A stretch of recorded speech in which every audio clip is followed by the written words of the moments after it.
Always ready. Getting to work. Loud and clear. Make my own road. Bring on the scaffolding.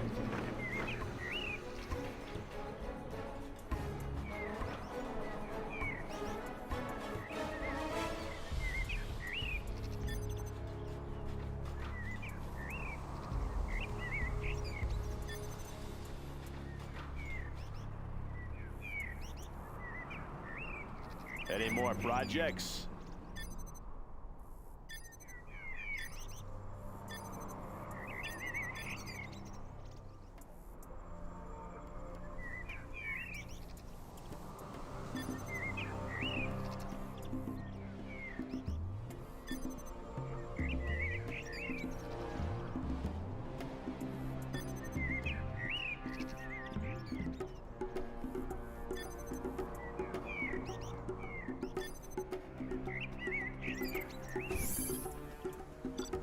Unit lost. You have been defeated.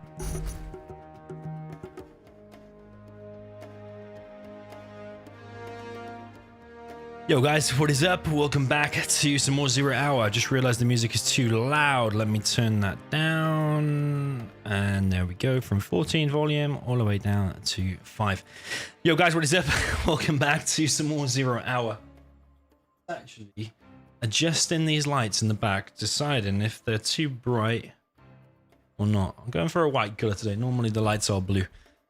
Yeah, welcome everyone. I know we're starting this tiny little bit early. It was supposed to start at 16 GMT, which actually is 7 minutes. But both players were ready and they're keen to actually just get it done. So we are starting a little bit early. So I hope that is not a problem for anyone. This is a grand final. Probably not a lot of people realize this tournament was going on. To be honest, I think it's a little bit confusing. This tournament.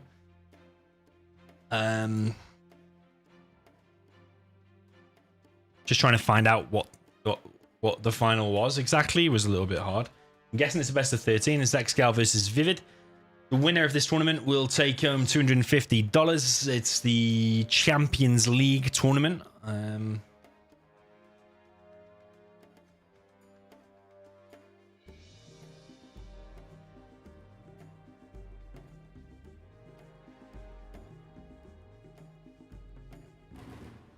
And I'm going to assume you pick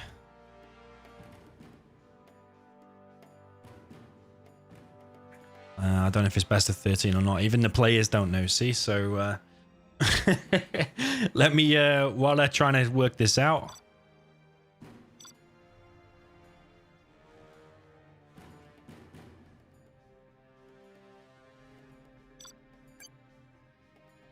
What's the map? So this is the Champions League tournament, or Champions League Super Fours, whatever the hell that means. Let me try to show you this. Okay, so Champions League Super Fours. I mean, title there's the Super Fours, but this just says Champions League. Who knows? It's the Champions League. $500 prize pool in total. The winner of this one gets $250. It was separated into like a Continental Cup. And I think there was even a Conference League. Yeah, the Conference League. Basically, the Champions League is the best players. That's what we're here to see today. But there is the Continental Cup and the Conference League, which are lower levels. Yeah, the Conference League. I don't even think it's mentioned there, actually. The rules, basically the same as any other tournament. No bug abuse, things like that. Just seeing what they're saying. Blah, blah, blah, blah, blah, blah, blah. Oh, man, I just get bored of reading so much, you know. Basically, this is the grand finals. Here's a bunch of matchups that it can be. I think he says it's on all Oasis, so if we have a look for Oasis. Okay, Oasis isn't even mentioned, right, okay. Alright, so Oasis isn't even in the list, but ExCaL just mentioned all Oasis, so some confusion over that already. Basically, this was a group stage, but then it's progressed to the final part, so it must have been Boyka and Roll. I'll come in 3rd and 4th, I guess. And ViViD and ExCaL. To be honest, yeah, I'm not that brushed up. But the reason is because it's just so confusing. You go in this bracket and you see all the group stages. Okay, ExCaL and ViViD are in position number 1. You go to matches. Doesn't really show grand final there. But if you click on here, final stage, it's not actually got anything filled in. So, I mean, that's just why it's confusing to me. But you don't need to know all that rubbish anyway, because this is the grand final. All you need to know is grand final, winner of this takes away $250. Looks like he's going to be kicking off with a USA mirror.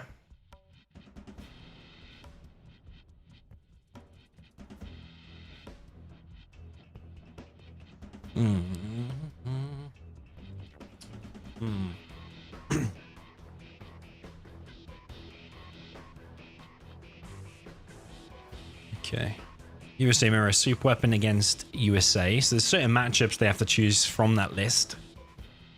Dark Dante is a Russian streamer, I believe. He's going to be streaming probably on YouTube in the Russian language. So if you don't understand anything I'm saying, but you understand the word Russian, then Dark Dante TV is your guy. It's not Dark 9 Undercover. No, Raw in the chat. Welcome everyone in the chat. The bot is active, by the way, in case you want to interact with the... So, we are waiting for ExCaL to check something with nickname. It's never a good start, is it? Where you need to check something with the host just before you start. Nickname, in my opinion, it's just creating tournaments that are just way too complex. And because they're so complex, I just lose interest. They're long and complex and they last 2 or 3 months. And by the end of it, you literally don't even care who's in the final. And literally, I only know ExCaL and ViViD are in the final because ExCaL messaged me saying, do you want to stream it? Maybe other people are following the topic and stuff, but I just think it's so confusing, and when things last 2 or 3 months, I just lose interest. But regardless, we have a epic final. ViViD against ExCaL. All you need to know is the winner of this takes away $250 and wins a big tournament.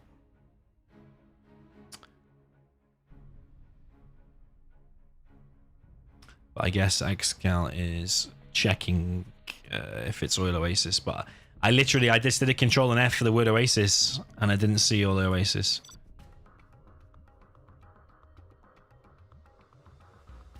ViViD accepted, but you know what?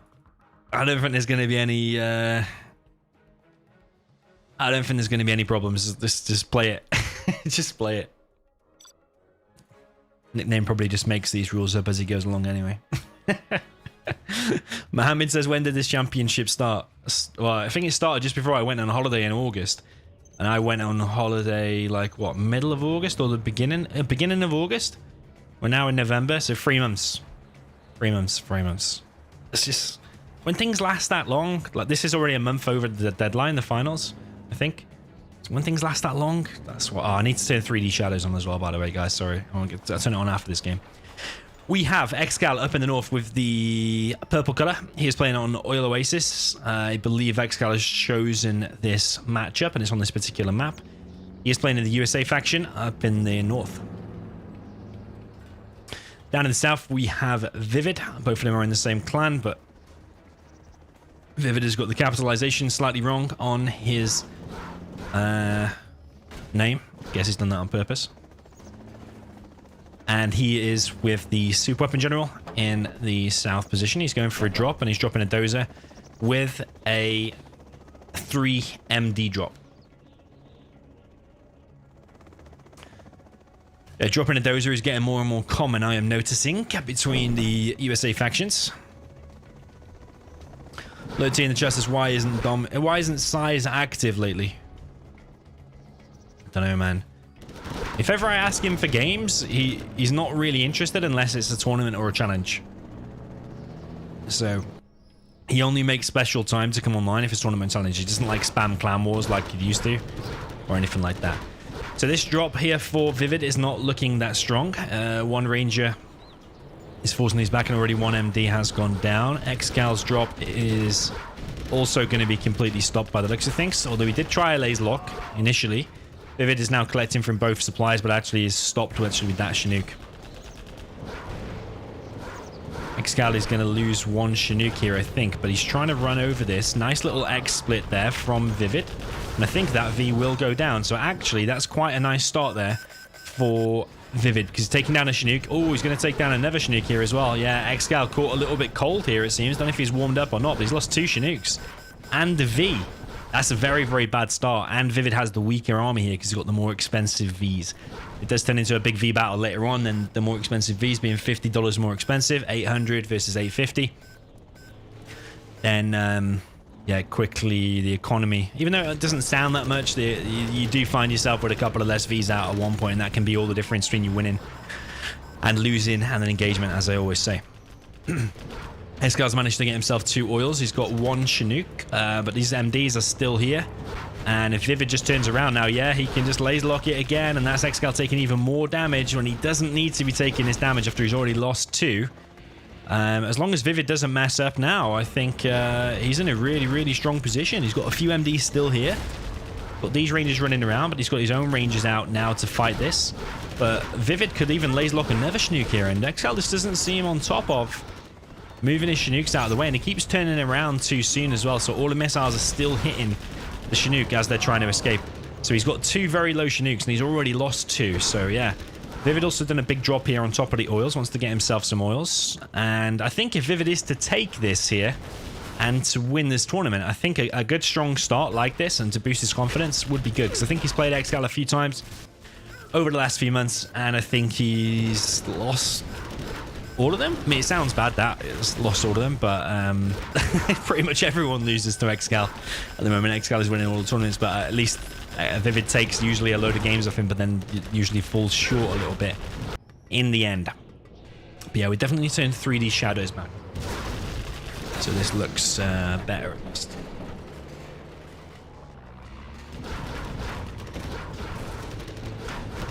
Okay.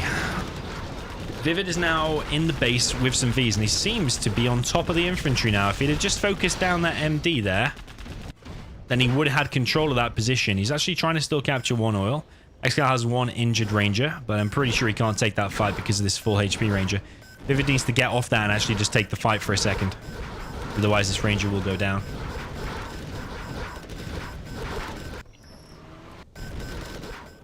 ExCaL is back collecting on 2 Chinooks. ViViD is still collecting on 2 Chinooks. I don't really understand how ExCaL is still in the game after losing 2 Chinooks and a V. Pretty much for free, or just for a couple of MDs for ViViD.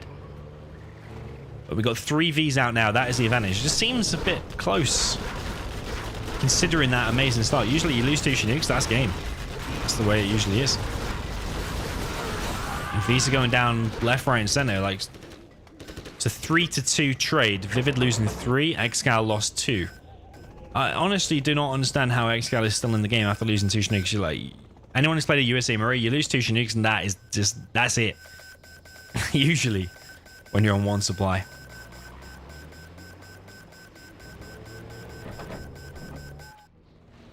But ViViD is still controlling the game. ExCaL has a load of vetted units, but they are mostly unuseful units because they are mostly pilots or vet 3 rangers. Vet 3 rangers. Yeah, ViViD is now here. So I suppose even though it looked kind of even-ish, those little differences now are adding up. ViViD with the slightly bigger V count and actually killed another Chinook there. So he is well and truly controlling this game, and he's entering the base now with another V on this right side.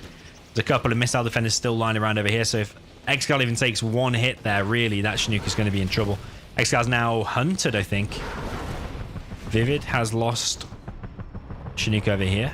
ExCaL, nice laser lock there again. I think ViViD will clear this, and ExCaL now being hunted and lost even another Chinook.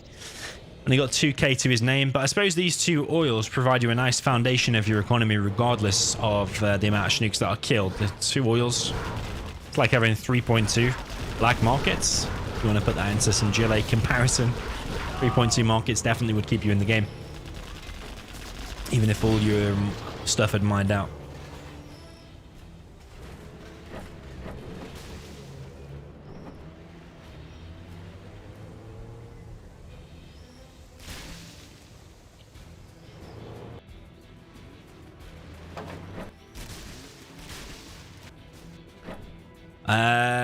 Missed it, but ViViD is hunted as well because he only had 1 dozer and he lost that back in his base. He lost the other dozer back here.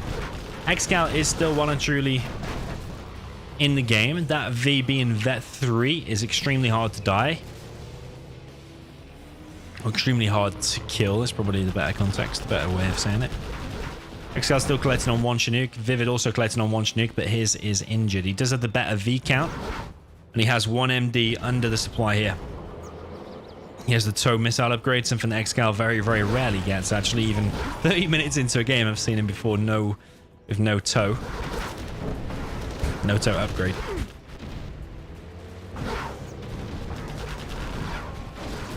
Yeah, ExCaL in a lot of trouble here. Ever since that strong start from ViViD, he's always been slightly ahead with the greater V numbers, the greater MD numbers. And the Vet 3V is going to go down. It gave him quite a lot of XP, actually. Almost like, what, 150 or something like that? Almost 200. But yeah, there's so many MDs here. The barracks has gone down. GG from ExCaL. ExCaL has been defeated, and small ViViD has... You have been defeated. Taken game number 1. Well done, with the weaker army there as well. That could have implications later on if this ViViD also wins this one now. Starts with a 2-0, and then if the stronger army therefore wins in each of the matchups going forward, like you end up with another 1-1, 1-1, 1-1, then eventually this game here could effectively be the decider. If it goes that way. Yeah, that game there could make all the difference. I mean, if it goes on to be a close series from now. Okay, Oil Oasis. ExCaL will now play Super Weapon General, and ViViD with the USA. ExCaL now with the weaker army. ViViD with a very convincing start there, I think. Ever since that drop with the barracks, killing 2 Chinooks, ever since then, ViViD was always slightly ahead. I forgot about 3D shadows, man. I'm so sorry. You can't change it here because it's actually locked. But we will do it next game, I promise. I'm going to have to, like, write it down or something. Turn on 3D shadows. 3D shadows, the reason I turn it off is because in big games, when you got like 6 players or 8 players, you reduce the chances of serious errors by turning off 3D shadows. If you have so many units on the screen, serious errors in long games happen more so if you have 3D shadows on. That's the reason I turn it off. One of the funny things about Zira. So we got ExCaL down in the south now with the super weapon. He is with the purple color on Oil Oasis. Remember, this was his matchup pick. Up in the north, we've got ViViD with the green, and he is going for 2 supplies and 2 barracks. So a more passive style this time than before. The next minute is probably the most important minute of this match, because it's basically a more eco-friendly, getting 4 Chinooks very, very quick, 2 barracks, more passive. But if you don't take any damage here and you start pumping out those cheaper Vs that I mentioned before, then ExCaL shouldn't... Oh, is ViViD paying attention? Oh, baby! That drop, like, you had plenty of time to react, but he does move it away in time. Okay, and the fact that they're all moving quickly still, without moving slowly, that's only good. ViViD is pulling this one, and he's going to go for a drop here, and it is going to drop a dozer. It's dropped off an MD as well. ExCal's gone for 2 supplies, 1 barracks so far.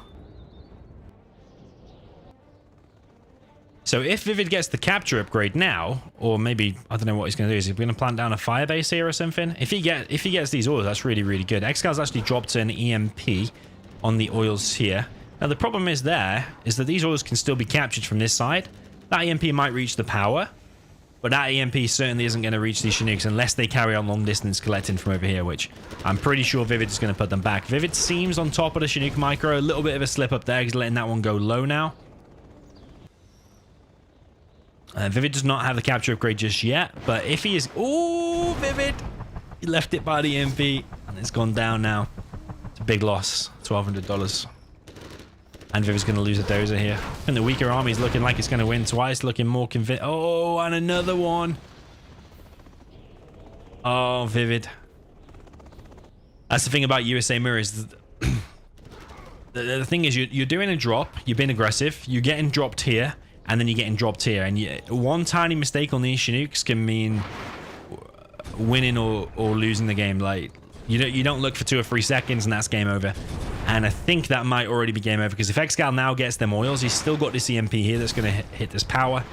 But then he's lost those 2 Chinooks. Just like in the previous game, ExCaL also lost 2 Chinooks. So, yeah, should ViViD have played this more aggressive or just on 1 supply more safe? Because this passive style against ExCaL's aggression has cost him 2 Chinooks, and one of his remaining ones is very, very low.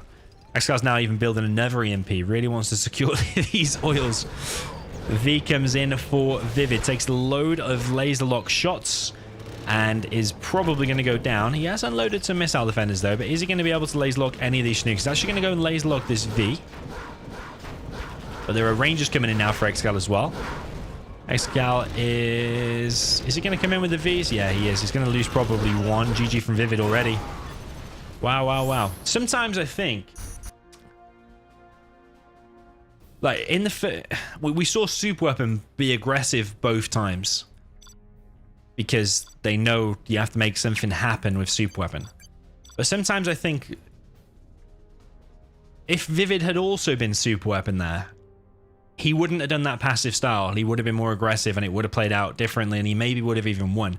Sometimes I think, like, maybe you have to mentally tell yourself, I'm not Air Force, or I'm not USA. I'm not the stronger army, so I don't have to be passive. Like, just the stronger army lost twice. And that last game was because ViViD knew he had the stronger army, so he did his more passive style. You wouldn't have done that with super weapons. So sometimes you have to... What if you told yourself mentally, okay, it's a mirror, I've got the same army. You would have done something different. It would have played out different, and could he have got the win? Because he did have the better army. That makes sense. Yeah, it's just like, sometimes you get Air Force, you think, oh, I have to play passive against USA. Or you get USA versus super weapon, I have to play passive. Morning. Do you enjoy narrating tournaments or playing in them more? What's your thoughts? Yo, Sky. Do I enjoy narrating tournaments or playing in them more? Thanks for the donation, man. $5. In all honesty, it is much less stress and probably more fun commentating tournaments. Because I haven't got to worry about, warm-up. I can literally rock up 2 minutes before the stream, boot it up. Oh, okay, let's say 10 minutes. I'll do the countdown and whatever. And, I forgot 3D shadows again. Oh, my God. And it's a lot less stress. Like, if you're playing in a big tournament and there's, like, hundreds of people watching and there's loads of money to win. And you got people like Fargo. If you type in abuse in the chat, that stresses me out a little bit. But of course, winning a tournament is really rewarding, and winning the money is good. And especially if you do a dominating performance and you get a good win and everyone sees it, then yeah, that's good. There's pros and cons to both, but it's a lot less to worry about. Maybe not stress. Maybe stress is the wrong word, but a lot less to worry about. Like, no 2 hours of warm up or making sure you're spamming hard 1v1s and stuff like that. You can just rock up. No thinking about strategies, no researching your opponent, all that stuff. Okay, so now we are on Arctic Lagoon. We've got laser for ExCaL down in the south with the purple color. Up in the north, we have ViViD, which is the Gilet Demolition. I am picking laser to win here, especially with ExCaL playing with the laser. The reason is because this is one of my least favorite maps, actually. Because it's so hard to close off all of the entrances. It's not like Tournament Desert where you just close off a little choke point like that in the middle, and then you close off a little choke point in the side, and then you close off a little choke point on the side. No, there's this part, there's this part, there's well, there's like all of this part. There's some way the V's are always going to get in, unless they step on a demo trap. If the USA makes a mistake, they're always going to find a way to get to your arms dealer. I mean, I may end up eating my words here. Maybe ViViD is going to pull something off, but Demo's got expensive technicals as well, so it's hard to take the V's on in a head-on engagement. With a nice bit of defense over here as well, it might be hard to get some damage done. I am seeing players more and more often drop the barracks and the war factory over on this side, because you can prioritize getting a guy inside of that building. And with this first TNT here being stopped, that is very, very bad news for the demolition. You pretty much need every TNT and every tech RPG to be causing some kind of damage. You need to be killing, with a TNT, every time you need to be hitting a building. Every time you do a tech RPG, you need to be at least damaging a Chinook or killing a couple of dozers or hitting the power or killing a couple of these. You always want to be doing damage. So that technical going down there without achieving anything. Okay, it caused a bit of damage to the war factory, but it got healed by the dozer with ease. Like this amount of these now can just literally squeeze anywhere through the map, like through there, down the side here, get to the arms dealer, GG. Like, how many technicals is ViViD going to have out now to fight against that? And the answer is not a lot. He's going to have probably, what, 3 or 4 at the very max? There's 3, there's 1. This one's going to run straight into a laser turret. TNT does hit it, though. But again, it's no real damage. You kill the dozer and a laser turret, which is not really slowing ExCaL down in terms of pumping out them Vs. A couple of technicals coming through now, or 3 technicals coming through. But it's no means going to be a base trade situation because I'm going to guess that they haven't got loads and loads of RPGs in. So you see straight away, we're only 3 minutes and a half in.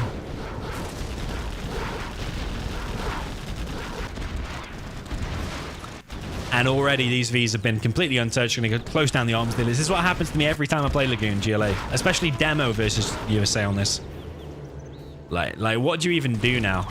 ViViD seems to be going for some kind of base trade. That's another thing you don't want to do is base trade, though, because people say, oh, yeah, GLA's the best base trader. Maybe against China, maybe that is so. But against the USA, the vetted Vs become so strong, you can never take them in a header engagement, and the dozer can just fly over, build your CC, you get your support powers, and then you can just wreck GLA with the support powers, like A10, vetted Vs, stuff like that. But ViViD is probably doing as best a job as he can, because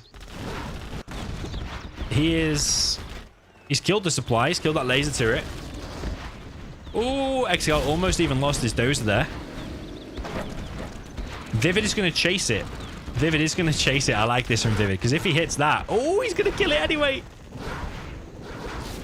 Oh, if that was a Tox RPG, that would be dead, because the Tox RPGs don't have the greater fall off.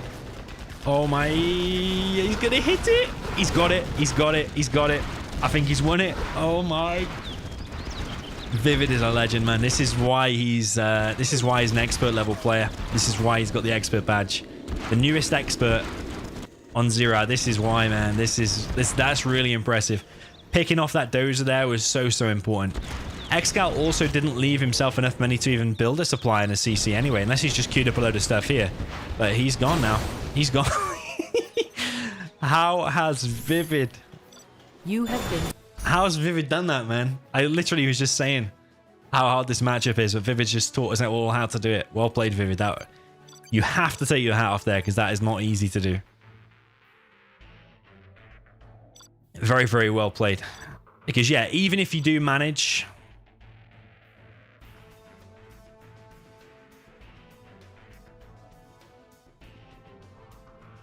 Even if you do manage to do an amazing base trade like that, 99% of the time, an expert player will take away the dozer, build a new power, build a new CC, and he'll still have that core amount of Vs. And even if you try to engage that with those tech RPGs, usually with decent micro, the Vs and the ambulance can just chip away at the technicals, and eventually they'll push across the other side of the map. By that time, they'll have Pathfinder's A10.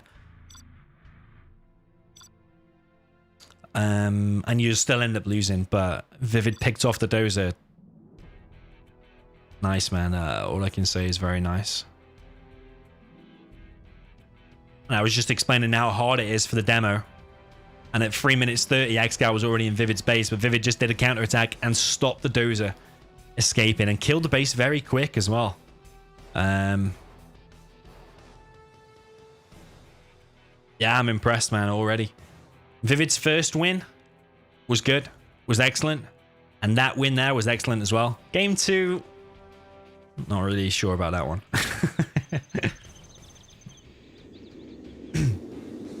Boycrona Chat says pressure is the word. Under pressure can suck. Yeah.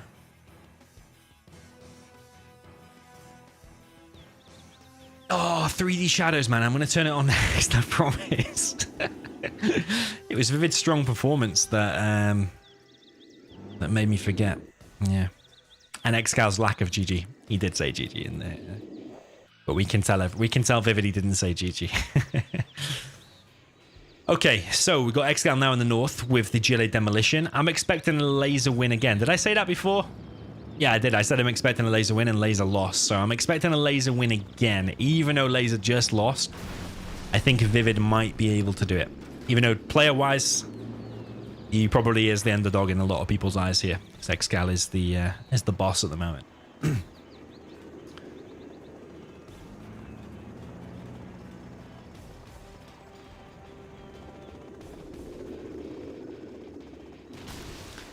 So ViViD changing things up, actually. He's not doing the War Factory Barracks there and doing some kind of a box. He's actually just done a War Factory Barracks in plain sight. No box going on. The reason he might be doing that is, one, you get your War Factory and your Barracks slightly faster up. So you'll be able to get your first V and first Missile Defender up a couple of seconds earlier, maybe. ViViD is going to secure himself this bunker as well. That is very, very nice, and that is a big thing there as well. I'm impressed with ViViD. ViViD is a super strong player, that is for sure. I'm impressed with the ping here today as well, considering we got some guy from Russia, me and ExCaL from the UK, ViViD from, I always get this wrong, it's Malaysia, isn't it? Is it Malaysia? It's not the Philippines, that's Cranky Monkey, it's Malaysia, I think.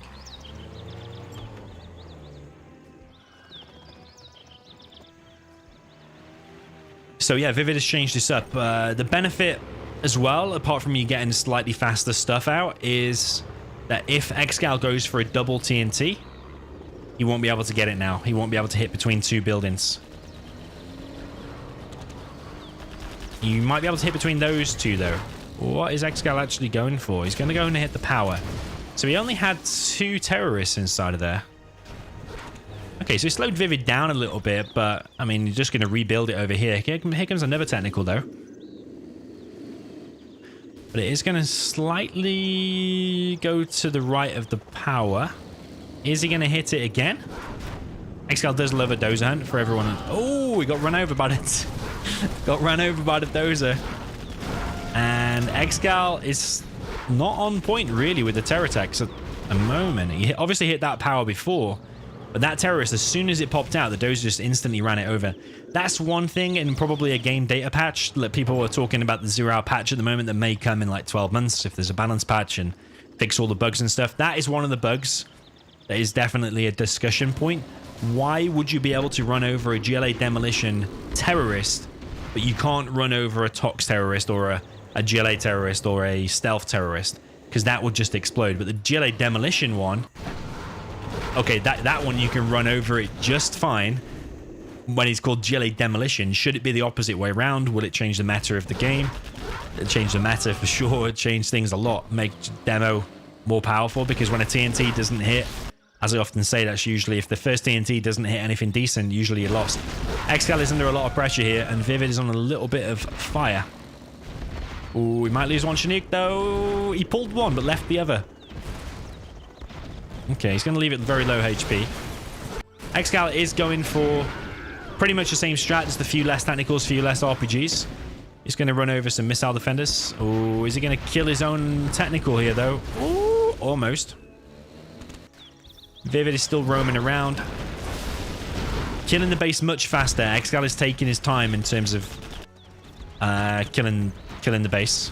Or I wouldn't say taking his time, he's just taking longer because well, he has less units for a start, and the base is more spread out. There's a fire base, for instance. ExCaL wants to apply pressure on this side as well, a couple of technicals, but there's no harassment yet until these RPGs get in range. These Vs, they want to be getting the last hit on the building so they become vetted. Look at this. This is what I'm talking about USA's good at base trading. Like, people in the chat will always say, oh yeah, you don't want to base trade a GLA. GLA is so good at base trading because you can do tunnels and all that kind of stuff. And whilst GLA is good at base trading, USA is also excellent at base trading because you can fly these Chinooks around. It's pretty much the fastest unit in the game. Maybe apart from an Alpha or a King Raptor or something. They're probably pretty close, actually. And you can basically pick it up and build a base wherever you want. And the GLA's got to keep scouting. Oh, where's the dozer? Where's the dozer? And now ViViD pulled it off before, but now you see what is ExCaL going to do. He's got a couple of tunnels in his north base. And he can't ever take a head-on engagement against this many Vs. Not to mention he's got a Vet 2V there. Hellfire's scanning drones. Everything. I've got a really crazy bug to tell you in a second, by the way. The 0 is just the 0 that just keeps giving. I'll mention it in a second. Yeah, remind me to tell you about the drone bug. And remind me to turn 3D shadows on. That's what you need to remind me to do. So ExCaL is now running around with 3 technicals, and this is a situation that GLA will often find himself in against a USA that's moved base. Keeps moving his dozer around. He can build a new supply here. GLA sort of keep running after these buildings, but meanwhile, ViViD... Oh, needs to be careful about that demo trap. Yeah, he's found it. Oh, no, no, no, ViViD! Oh. ViViD.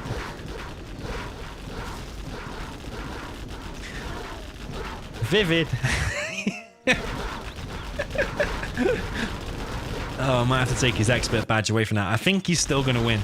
He literally scanned it. What was he looking at? He literally stopped his Vs, shot the worker. The demo trap was on like 10% HP, and then he still sent his Vs in.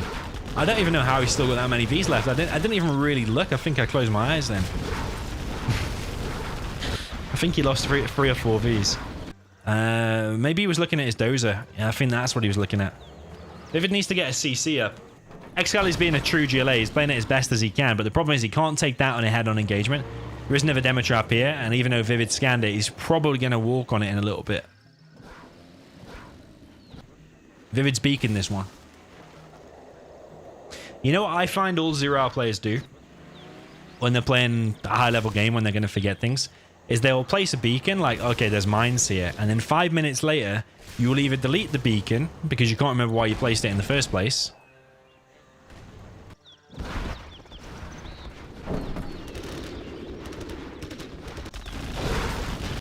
or you'll ignore the beacon and just drive over it anyway because you can't remember. ExCaL has been defeated. Wow, this is why you don't base trade a GLA, USA, man, because look, this, the dozer can just fly around and just build everywhere, and the GLA's got to be constantly chasing after it.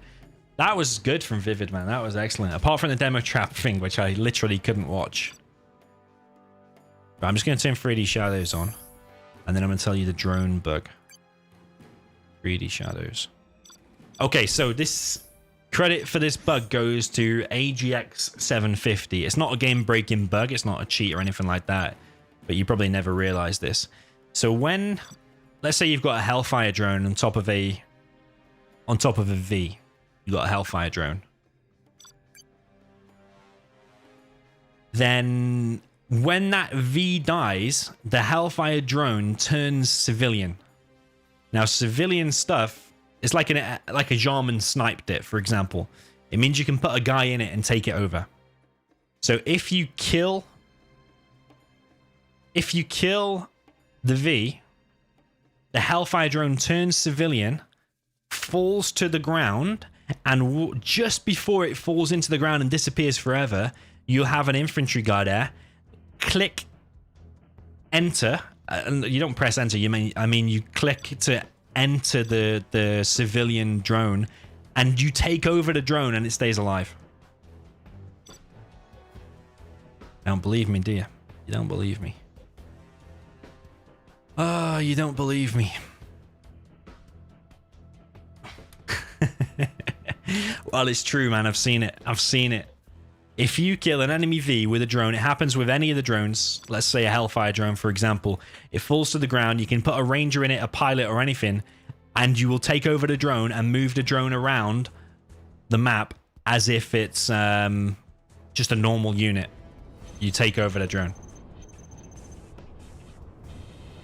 So will we see that today, or ever? Probably not, but it does. It can happen if you go and test it. It can happen. Anyway, we've got ExCaL now trailing behind. ViViD is 3-1 up. We've got ExCaL down in the bottom left, and we've got 3D shadows on. So now things are looking more funky. We can see the shadow, for example, here. We've got ExCaL with the purple. He's with the GLA vanilla. Up on the top right, we've got China infantry with the green. And is he going to go for a helix? We've got a worker going straight across the map. He is clearing some mines. People always say, what benefit is this clearing the mines? To be honest, I'm not 100% sure. I think it helps the worker if it gets interrupted by anything on the way, so it may be able to walk for another scaffold or something. I think it's just a habit for ExCaL, to be honest, but I think there's probably a subtle benefit to it as well. But you see pretty much everyone doing it now. ExCaL does something and everyone else copies. There is going to be a helix, by the way. This tunnel is pretty passive from ExCaL.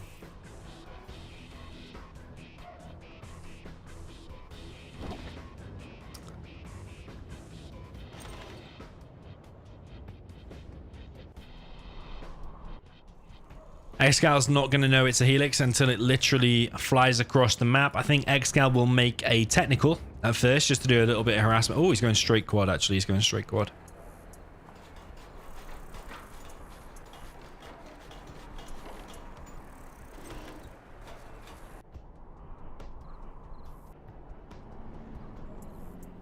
Okay, terrorist is walking across the map.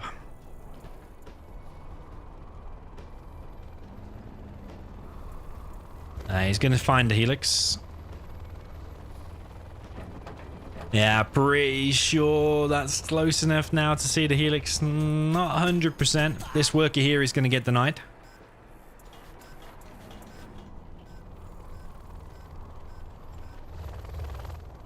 ExCaL pretty much went straight quad, so he's probably got 2 or 3 quads in there, and this helix is going to feel some pain for it. Oh, is ExCaL going to pop? No, he's not going to pop. But he's just going to give up that tunnel. There is another tunnel going up over here.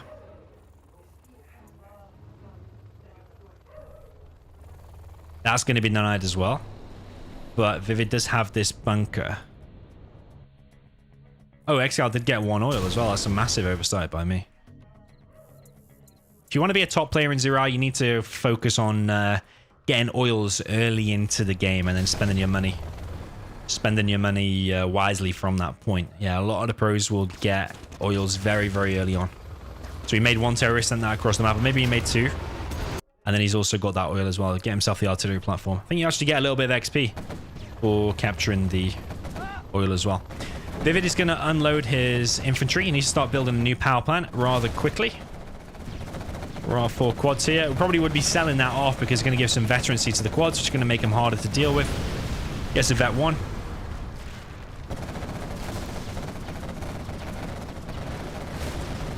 Infantry here are going to try and chase away these quads. Power is going up. The quads can probably move in on top of his infantry now, and ViViD is in a bad way. See, that's a vet 2 now. That does make all the difference because it increases the DPS like 140% or something insane.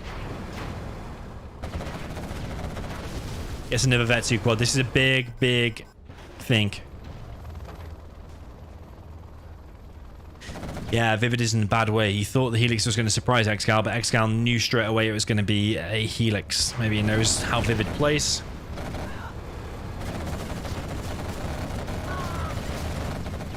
Helix goes down very quick. Got a vet 3 quad now. The DPS on these quads when they get vetted is absolutely insane. It is going to go down, though. It is going to go down, but so's the outpost. We've got another vet 3 quad. You see how fast it's taking down a building just by itself? Someone asked in the Discord channel yesterday, why do people just spam quads as GLA? It's because they're anti-everything. When you get enough of them, they're anti-everything. Anti-air, anti-infantry. With enough of them, they're anti-tank. Anti-building. When they vet up, they become even more anti-everything. Only thing they're not really anti is anti-Vs. These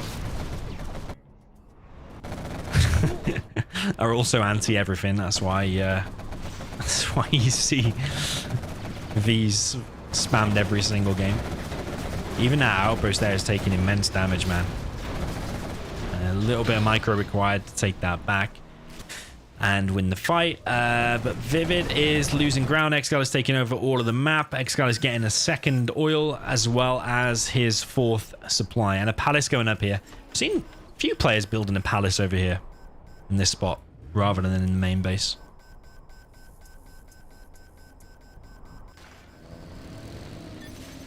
GG. That was a pretty quick game. Well played there from ExCaL, but yeah, the helix Is it basically a build order loss? I think sometimes even if you know a Helix is coming, sometimes it's still hard, but ExCaL just went in the base with the right amount of quads, which is 4.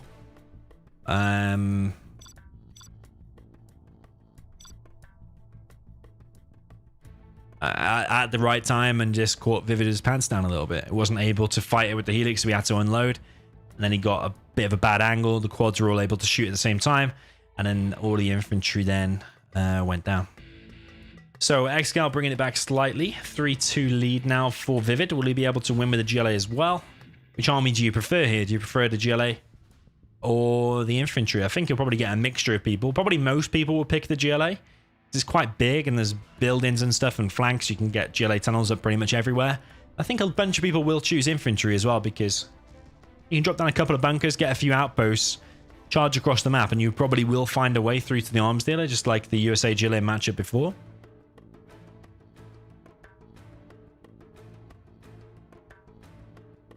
"3D Shadows" is now on, by the way.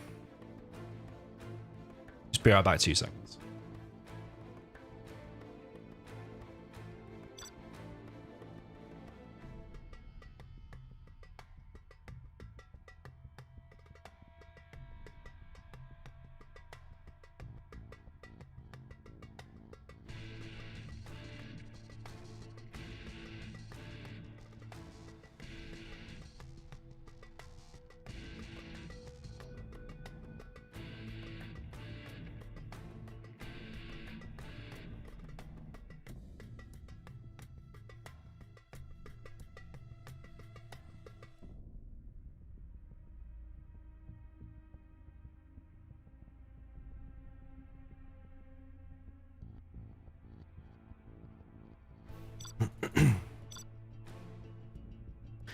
All right, sorry about that, guys.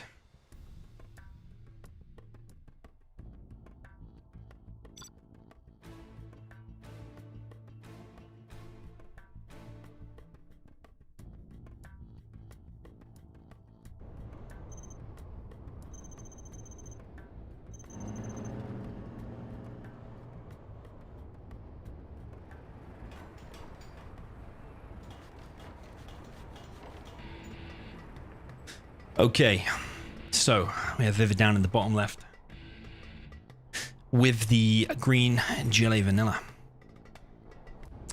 Up in the top right, we've got ExCaL with the purple China infantry. Is he going to go for the same Helix or is he going to do something different? He's doing a barracks first, exactly like before, but is he going to do that Helix? Would it be expected? This is where the mind games comes into it, I suppose. Like, ExCal's not known to be someone who'll just copy a strat like a like a Boycat. Boycat will literally watch the replay and copy a build order, building for building, unit for unit. Won't you, Boycat? I see you in the chat. But ExCaL will do his own thing, but ViViD necessarily probably thinks, yeah, ExCaL will do his own thing, so therefore it's not expected that he would do a Helix, but he could do. But he has opted for the more safe option, which is War Factory and a barracks anyway. And he is going for the early oil again, which might be unexpected. ViViD seems to be sending a terrorist here, though, so he's probably going to see this, but is this going to squeeze past? Sometimes it might be worthwhile actually waypointing it around the back. Here comes the technical, drops off 1 RPG. Outposts are going to be chased away a little bit. ExCal's going to drop a bunker down at one of the oils. Bunkers for infantry are very, very strong. Comes with the mines. Builds very, very fast. Only costs $700. Megatrons is free-for-alls today. Probably not, actually. Probably not. Real Penner in the chat says, who is the best 0R player for you today? I think you're looking at him as ExCaL. He's won the most tournaments. Well, I think he's won all tournaments lately. Or even over the last 12 months. ExCaL is the strongest player.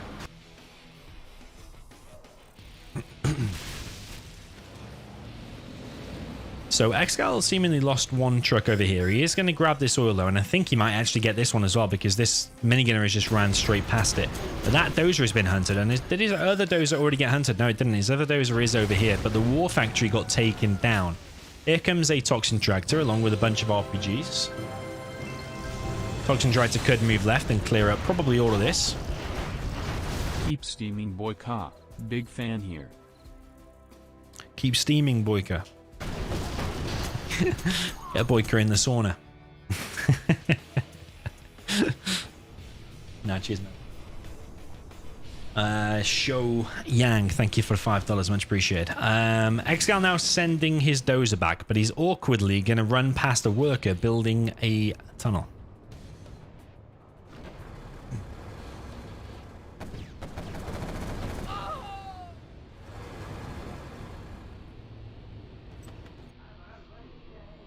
Here is a war factory, but yeah, is that war factory and is that dozer going to escape this tunnel? Sorry. Yo, Show Yang, thank you for the other $5. Much appreciated. Oh, I mean, dummy, sorry. Did you forget who you were talking to? Forget who was talking. I think ExCaL might lose his dozer here because this tunnel did get up, and now this war factory is exposed. A load of infantry here, though, so these quads might get trapped. But so far, actually, this is looking recoverable for ExCaL. A lot of stuff going down here for ViViD. ViViD is on 3 supplies, though. Wow, he's got a mammoth amount of workers here. Decent, though, because you're collecting from multiple piles. I actually think that's good. Rather than building maybe 2 supplies, maybe that's more optimal. Maybe it's more efficient. We've got another little attack here from ViViD. Not a massive attack, though, and ExCaL can just turn around and just fight this.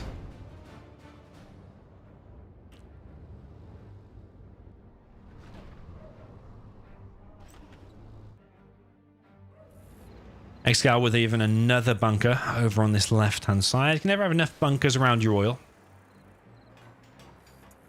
Never know if those is going down anytime soon, but ViViD, I think, knows where it is. ExCal's got so many infantry in his main base. He's even made an assault troop crawler here. He's going to think about getting this reinforcement pad.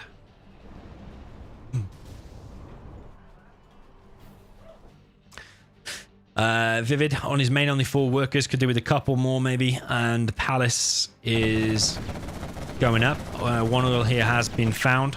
I think it would have been good for ViViD to stop that. That would put ExCaL in a much weaker position. The fact that he let it get captured puts ExCaL in quite a strong position now, because now you've got to fight these outposts, which are very fully loaded. And whilst ViViD does have control of this right-hand side, these outposts probably could engage these tunnels and push us all back, and he could take that. Or ExCaL can just push straight down the middle of the map now and see if ViViD can defend it, because he's only got this 1 tunnel here. What does ViViD do here? If he's got a couple of RPGs and quads, do you pop against this? Because it's going to be a hard fight. He's only got a few quads. The minigunners do get taken out, but now you've got to go running back inside of your tunnel. I do love toxin tractors against infantry.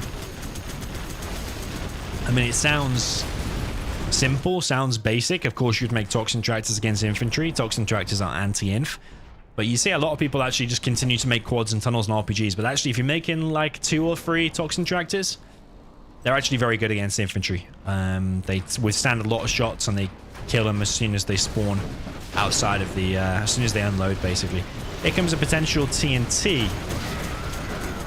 But I think there's a lot of minigunners inside there, because ExCaL did have the assault troop crawler before, but that is a really well executed defense there from ViViD. Takes down everything without taking really any losses in terms of quads. Yes, sure, he lost 1 tunnel, a technical and a few terrorists, and lost the barracks, but overall, that's a really good hold. That is a really, really good hold, because ExCaL had to go forward because of the TNT. Yeah, another really impressive move. Again, showing you why ViViD is an expert player. So ViViD wants to take this supply. ExCaL is now moving into the base with his dozer. He's going to build a CC. It's close to level 3. Carpet and artillery does hurt GLA a hell of a lot, especially when you don't know it's coming, because you've got not really much vision in the middle of the map. Big engagement here, though. 1 outpost went down. I think a couple of infantry there have gone down here and there. Actually, another outpost there has gone down. But yeah, a couple of quads also went down.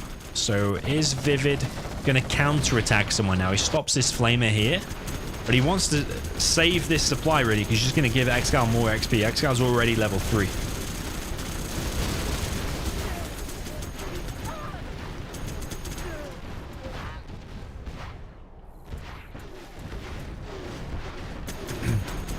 What can I say on the withdrawal of generals too? I think from the offset, they should have took community feedback before they even started developing a game. I think they started developing a game, basically made it, and then asked for feedback, and the feedback they got was negative, so they just stopped it. I think they should ask the community, what do we want, and then they should make a game.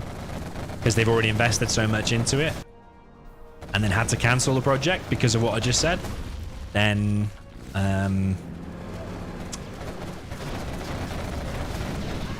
then will they do it again? I don't know, man. I think the chances are pretty slim.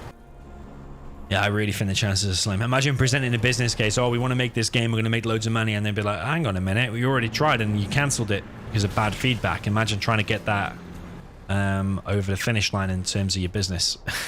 Probably going to be pretty hard. So yeah, I wouldn't ever count on a, on a Generals 2, to be honest. And probably for the rest of your life, unfortunately. Realistic.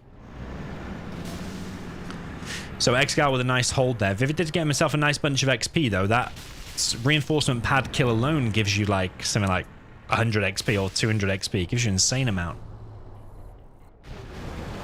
ViViD does have some vetted quads as well, so if he takes the right fight like he has been doing so far, I think he can hold against these outposts. ExCaL needs to get this win just to equalize. Here comes a carpet bomb and poor little Jarman. He wasn't vet 3 on a bike, so Boyka will be a little bit happy about that, but Jarman has still died nonetheless. And ExCaL is continuing the push forward. There's this old troop crawler combined with the outpost. There's a flamer here as well.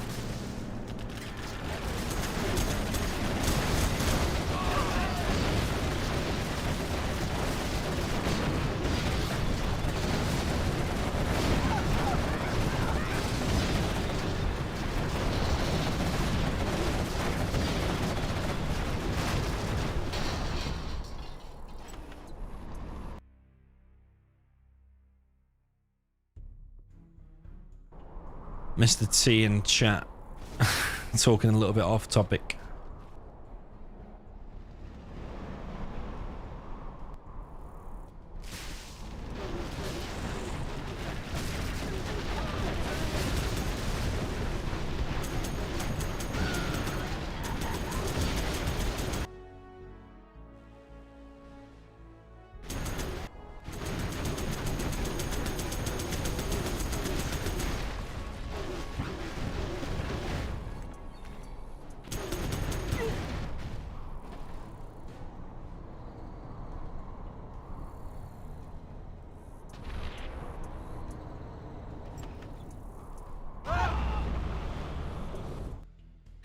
Scud launches are out, and whilst ExCaL has been doing well, it doesn't look like he has actually very much at the moment. He's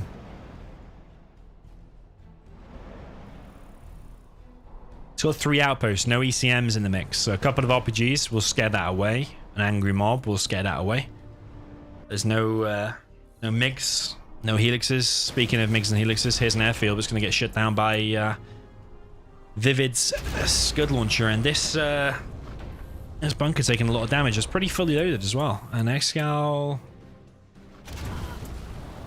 there's evac. He's going to chase it away, but here's Jarman now. I don't think ExCaL knows that Jarman is going to join the party here. So yeah, ViViD doing very, very well at the moment, actually. He's still just on 1 arms dealer. Oh, actually 2 arms dealers. Does have worker shoes, which puts JLA in a really good position because you're basically printing free money. 10% extra in all of the workers' collections. But ExCaL is pushing back this top left position. A couple of tunnels there gone down, and ExCaL killing even more and more buildings. I think ViViD, one point for him is he could be more on top of his cells. Like that supply could have been sold. The one that died over here before could have been sold. You're going to basically gift ExCaL loads of XP that's going to help him get to level 4 and level 5 very, very quick. Martina, yo, welcome to the chat. She says, where's Mr. T? Mr. T has just been hidden for the next 3 minutes or so. Going a little bit off topic. And not the first time, apparently.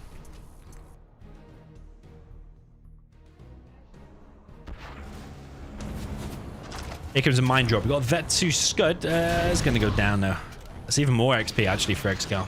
A Vet 2 unit gives way more XP than a no Vet unit.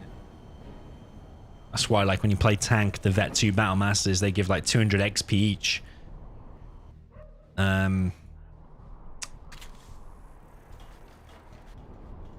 Yeah, because they're all Vet 2 if you get the double veterancy. What is it? Elite? Elite? Yeah, ViViD's GLA. I've seen him in GLA mirrors on this before, and his late game GLA is very good. He does like to spread himself thinly across the side of the map, and that's exactly what he's doing here. He's building this market. We've got like 6 markets or something. But there's a hell of a lot of outposts, though. One battle bus is out, and it is going to pop open one outpost, maybe a second. A lot of quads did go down in the process of this replay, though, and I think this battle bus needs to head home now, because if that goes down, that is a big loss. But the Shaman in there is racking up loads and loads of kills. He did kill 2 outposts and loads of infantry inside of it. Got a couple of injured guys. Where are the MiGs? Did the MiGs all go down, or was there only one anyway? Must have, yeah, must have gone down. So actually, ViViD's in an okay position. Are there any hackers out? I don't think so. In terms of money, ExCaL's still got this one. ViViD's got kicked off this one. 4.5k. 3k.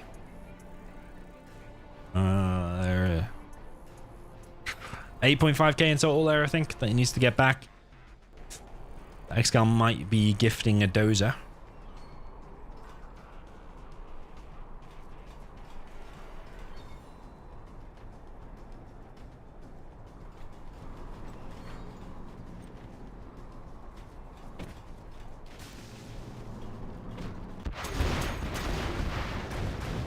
Yeah, definitely needs to be careful with that battle bus. Does have AP ammo on the quads. We've got 2.5k. ExCaL's going to have to leave this area. Here comes a MiG, picks off another Scud. So ExCaL's just basically building one MiG to sacrifice for the Scud launchers. Oh, he did have 2, actually. He did have 2. Maybe he's trying to hit the battle bus. I think your best bet of killing that battle bus is the MiGs. Or at least get it a bit low and then maybe hit it with 1.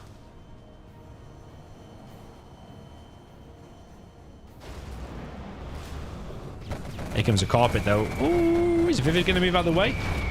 Ooh, I was going to say fully out of the way, but a carpet killing just 1 quad, you'd probably take that as the GLA. Here comes another 1 MiG, and that dozer is not going to take damage, actually. Yeah, ViViD with a nice strat, a nice combo of units here.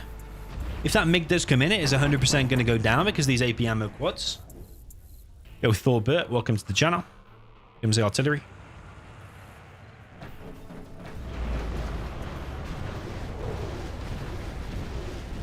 ViViD, yes, seemingly really wants to make something happen, but that was perhaps not the best strat, because you've just suicided your battle bus and lost all the RPGs inside of it. ViViD is going to apply pressure to this bunker, though. The bunker is going to go down, and MiG comes in, but that's a bit of a miss micro. Ooh, not a miss micro. He's actually going for the Scud. Scud is going to fire. Where is that going to hit, though? Is it going to hit, like, here? It doesn't really do anything. Jarman. Jarman also going to go down.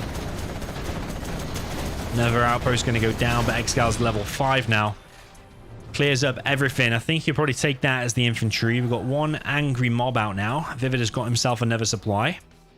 Yeah, killing that oil is going to be very, very difficult. I can't really see, other than literally brute forcing it with Scud launches, I can't really see a way you're going to kill that. Like, any TNT is probably not going to get past that, past a bunker with at least 1 minigunner inside.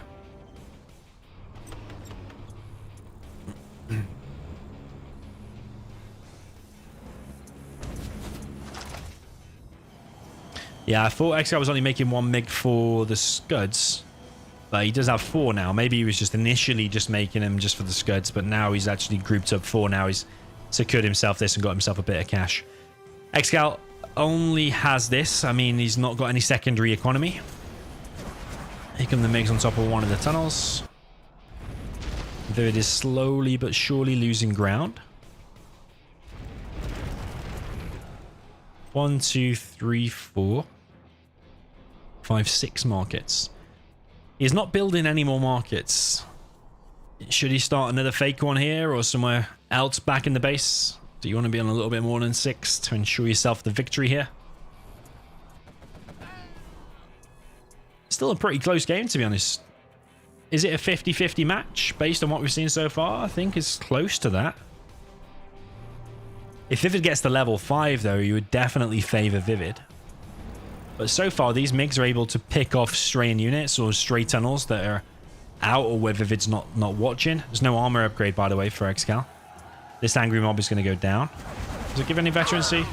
No, but the angry mob does survive. Just.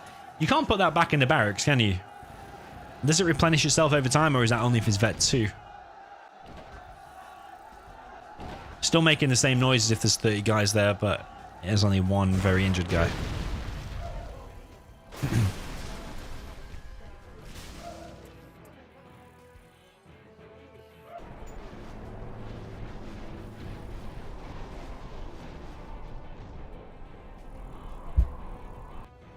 ExCaL is making a few hackers. Got 3 hackers here in the back for ExCaL.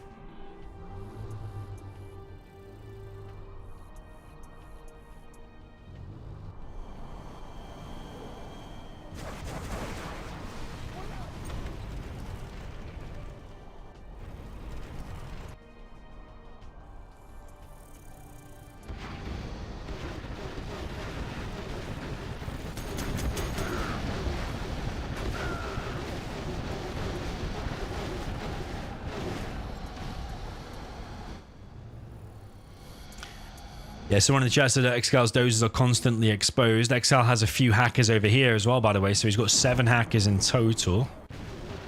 Oh, that's a good EMP, actually. Doesn't disable a hell of a lot. It disables a tunnel, but it can still work. That's another thing in a game patch that you'd want to discuss. I think a sneak attack can't be used.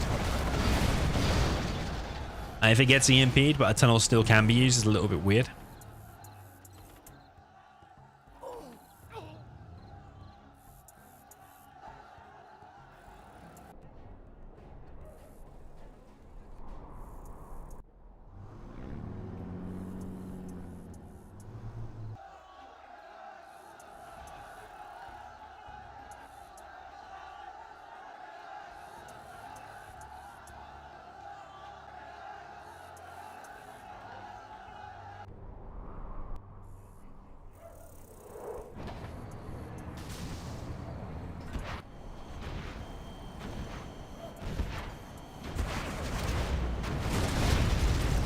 Nice hit. I think he killed the Scud there as well as the tunnel. I mean, ExCaL, apart from veterancy on these MiGs, and obviously taking away the tunnel from the enemy, he's not building up any more XP because he already is level 5. ViViD will want to hold on, though, until he gets the Anthrax Bomb and Sneak Attack, because that's when ExCal's going to face some big problems. Angry Mob here is going to step on all of the mines. Here comes the artillery. That's going to hit a brand new market that literally only just made $20 just as it was dying there. So that's a $2,480 loss for ViViD.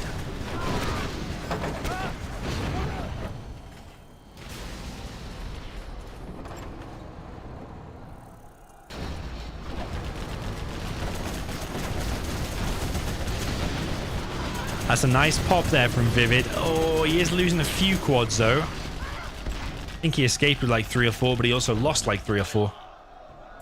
A bit of a trade-off. Very, very close game. These angry mobs do pose some issues. They're going to have to be combated by the mix. He just keeps literally sending them across the map.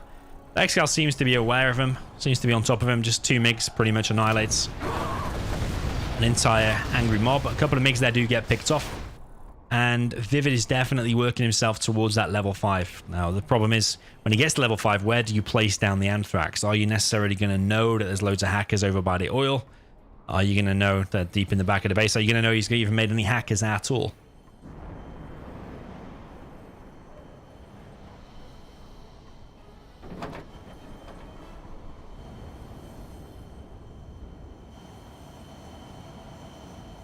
There's two there hiding in the grass as well, aren't there?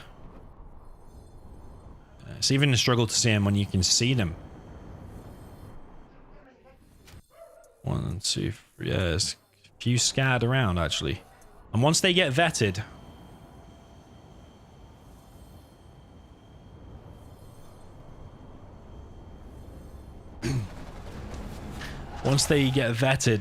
they do bring in some serious income. It's like $10 per every few seconds per hacker, which is quite a lot.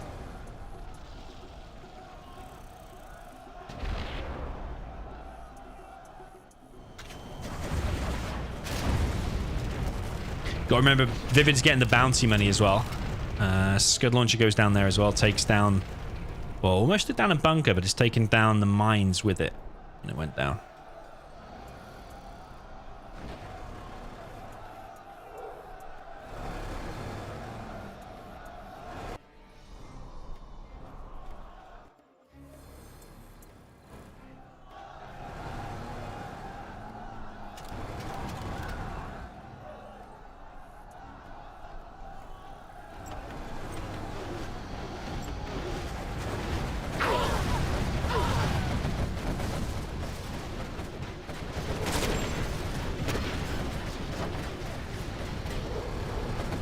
Just a bit of a back and forth at the moment. ExCaL is holding on, but ViViD has got this big group of quads.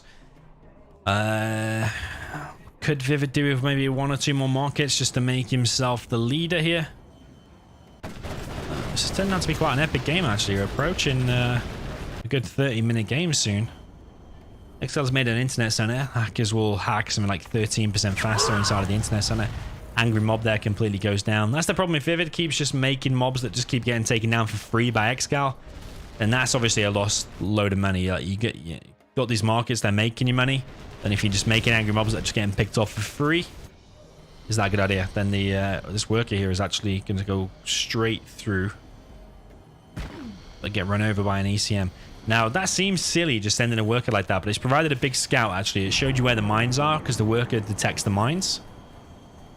But it's also provided a bit of a space for you to do a sneak attack later on when you get to level 5. He still needs about 500 XP. Yeah. Is ViViD getting the bounty money? Is he getting the bounty money? Yeah, he is. He's getting the bounty. If you got $60 from a truck, he's only got a 10% bounty. $60 from a $600 truck, yeah. Why is he not getting the 20%? Probably because he bought the Scud Launcher, that's why. Yeah, because if he didn't buy the Scud Launcher, he'd be getting 20% here, but he's getting 10%. He's getting 10% of every 10% the value of every kill. Because he took the Scud Launcher and the technical veterancy.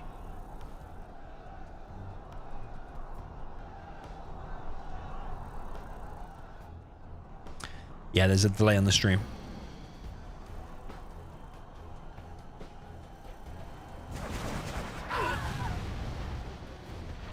Usain says I copied him, but yeah, there's a delay on the stream. There's like a 2-minute delay on the stream. Not 3 minutes, there's 2 minutes delay.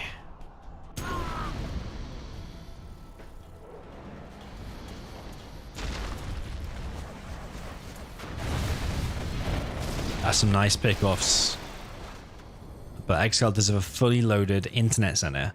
A couple of vet, 2 hackers, 3 vet, 2 hackers. Got another 4 there, 3 there, and then you've got 4 here.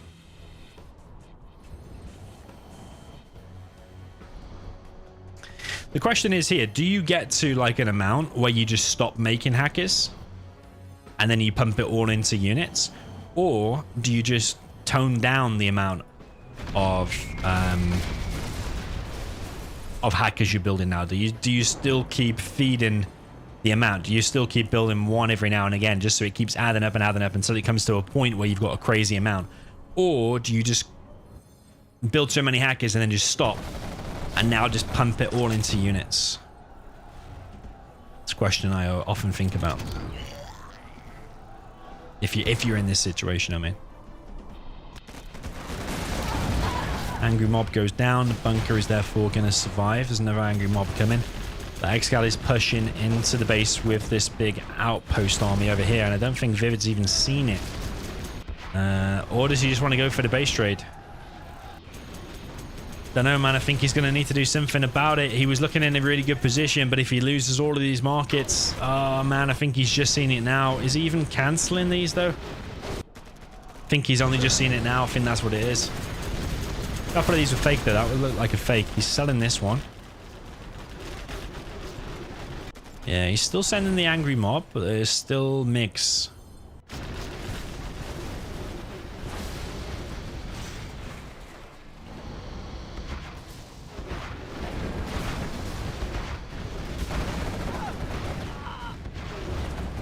So yeah, the angry mobs you would imagine just keep getting picked off. Not to mention the mines here as well. Look at that bug. That's a bug that needs fixing.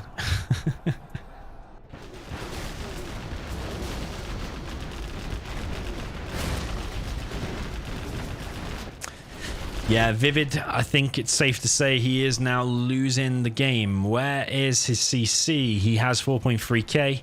No CC, no Anthrax Bomb, and no sneak attack. That, I think, is a major mistake. At this point, an Anthrax Bomb there could have probably won you the game, because he was doing a nice attack over here, but he had to go back to defend this. If he had the CC, had the Anthrax Bomb, and had a sneak in the back, all at the same time, could have been over. I mean, he's still got a chance. He's still got a nice amount of quads.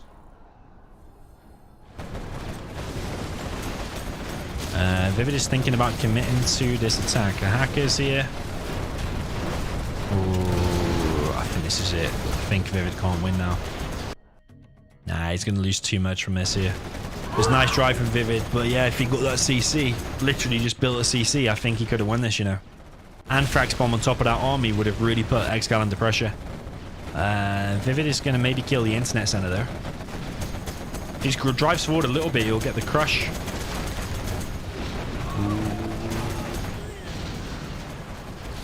Yeah, he killed the internet center, but not really any hackers. He killed a couple of hackers, maybe at the very most. But now ViViD's going to lose his base. Yeah, that's GG. That's a bit frustrating for ViViD. I feel he's paying for that one. I really do. Do feel his pain, but if you get the CC, you don't get the Anthrax Bomb. Anthrax Bomb really could have made a difference there. The Anthrax Bomb really could have literally just won in the game just by building that one building. Crazy, crazy. Alex in the chat says, why is it best of 13 and not a best of 7? Well, I'll tell you what. You can pretend it's a best of 7. So you can leave after this next game. But the rest of us will carry on watching.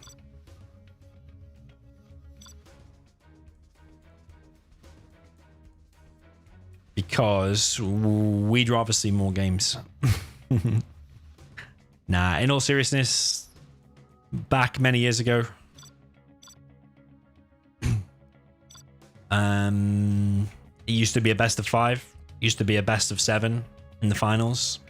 Then it crept up to best of 9, then it crept up to best of 11, and now we do best of 13s.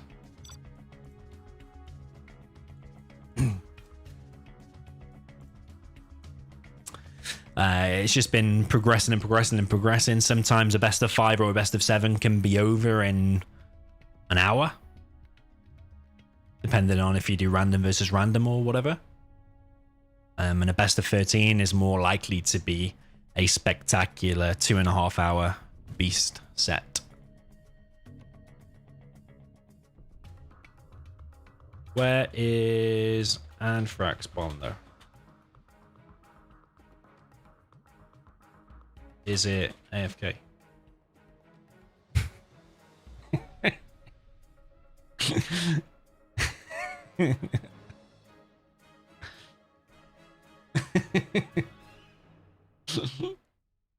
ExCaL made hackers, so he banned the Anthrax Bomb. Okay, Tox demo.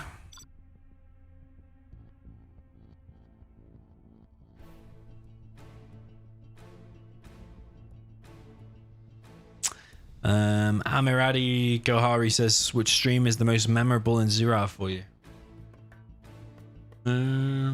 It's probably going to be the one of the ones where we had mental numbers of viewers.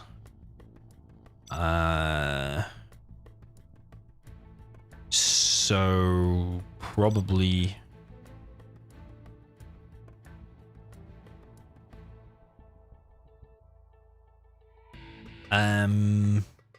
two that stand out is the last two World Series is that I cast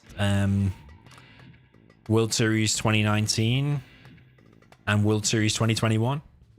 World Series 2019 we did over 1,000 viewers in one live stream, and 2021 I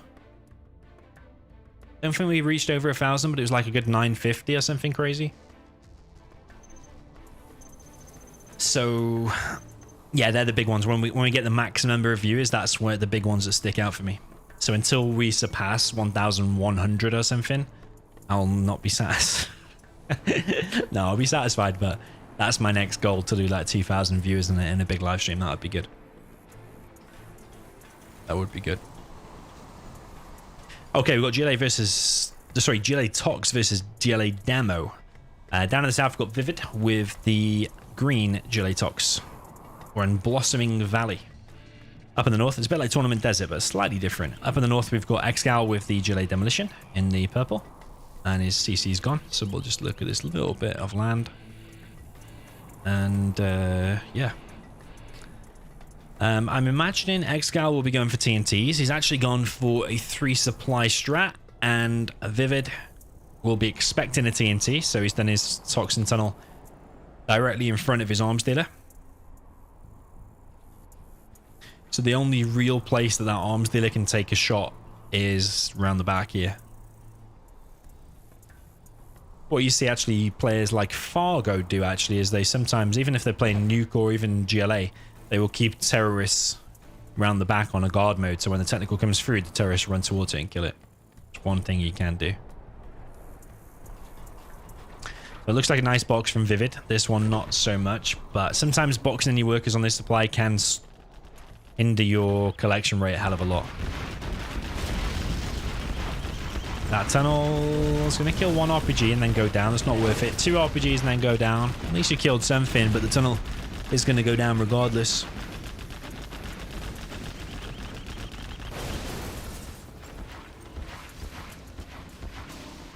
Here comes the first technical from ViViD.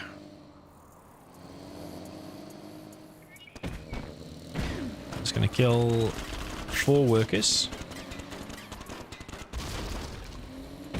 What he wants to do is die to the tunnel, because the tunnel then, when it kills it, it doesn't leave scrap behind. Another weird zero thing. If the tunnel gets the kill, it doesn't leave scrap. But if the technical gets the kill, it gets vetted and leaves scrap. A little bit of a weird one for you there.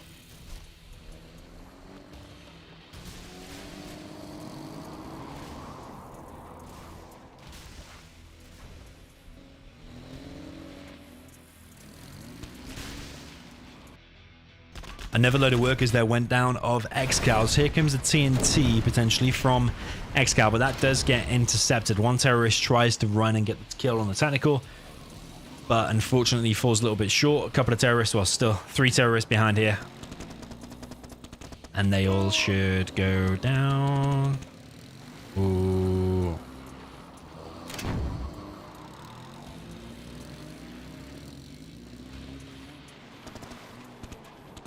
Oh.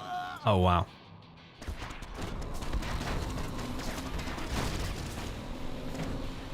Some workers here getting killed of ViViD. ViViD is expanding to a 3rd supply, but it's a lot slower than ExCal's. But yeah, he did lose a load of workers there as well. Oh, actually, he's got his 4th supply. I didn't even see that one. Yeah, okay, he's on his 4th supply. So, ExCaL is now bunkering in his oil and securing the oil. A little pedestrian there got run over, and these guys are going to go running for their lives.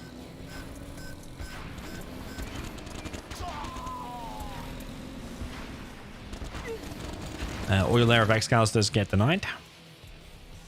ViViD is on 2 arms dealers. Massive RPG unload there for ViViD. Takes down one of ExCaL's technicals. You gotta remember the technicals for demo are more expensive. That is what the army that ExCaL is now. They're more expensive. They're 600. Technicals here for ExCaL going to chase this one and get some more veterans. So he gets all of the RPG kills. Actually gets a Vet 3 and a Vet 2 technical. Nice little pick off there for ExCaL.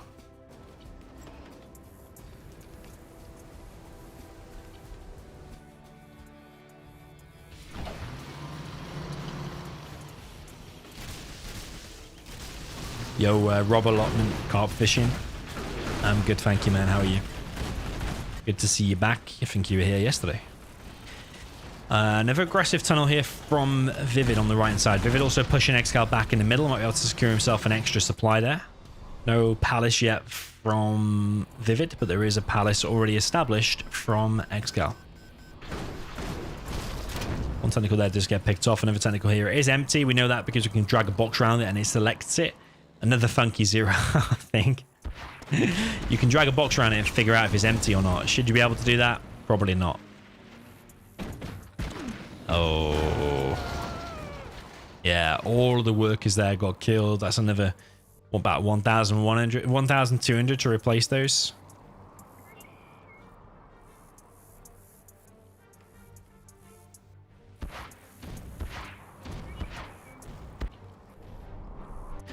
ExCaL now making buggies, actually.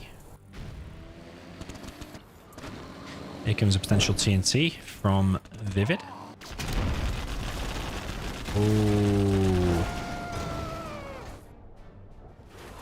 Oh, it failed. And ExCaL now is aware that the TNT could be coming.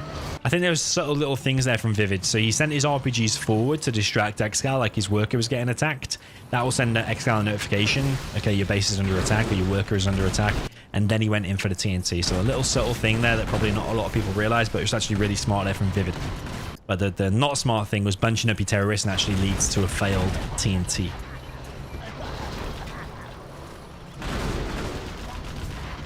There's a nice demo trap there. There's a battle bus out as well as some buggies here for ExCaL. ViViD is on a 5th supply.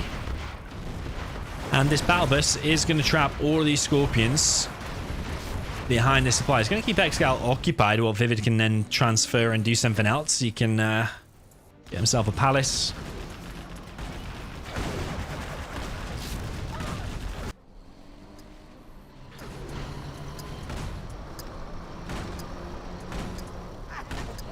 DoMiNaToR has gone down, but he did plant a bomb there on ViViD's supply.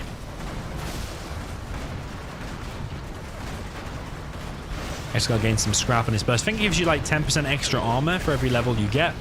You can scrap it like 2 or 3 times, the battle bus. Gives it a bit more armor. I think it stops it going to hull mode. Or provides a little bit more resistance to the hull mode. ExCaL really is bunkering in this, and I think that was another failed TNT there from ViViD, actually.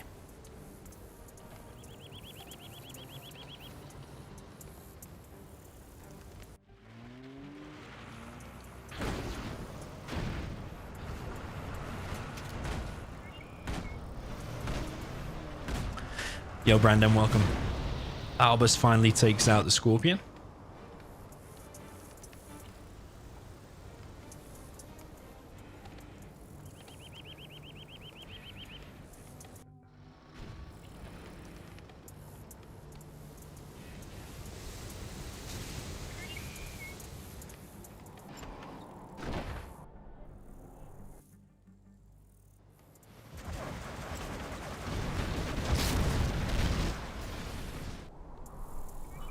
One market up for ExCaL.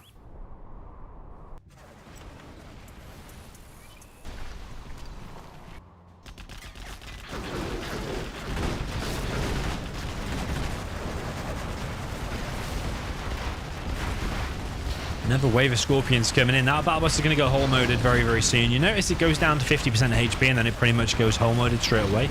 Because there's another bug in Zero where the RPG's inside of it. Oh, sorry, I think the bus takes... If it takes tox damage below 50% HP, it just goes hull moded straight away. So yeah, another little weird thing about Zero. Seems to initially withstand it, but as soon as it goes below 50%, then it just gets hull moded. ExCaL does need to be careful with these buggies. Goes a little bit too close to these RPGs. Then he will be losing some buggies. There's DoMiNaToR here, though, to help things out a little bit. ViViD's oil did go down, actually. So if ViViD starts to lose the supplies in the middle, or if they dry up, then, yeah, ExCal's going to be economically ahead. There is one market going up. And ViViD is now transferring into, or transitioning, rather, into battle buses.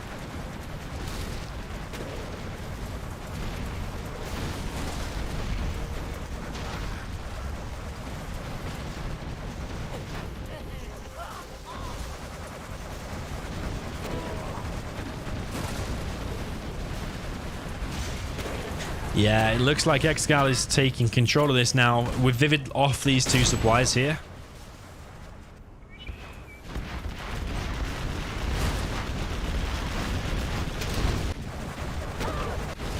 That's a definite big hit, but ExCaL is losing tunnels here.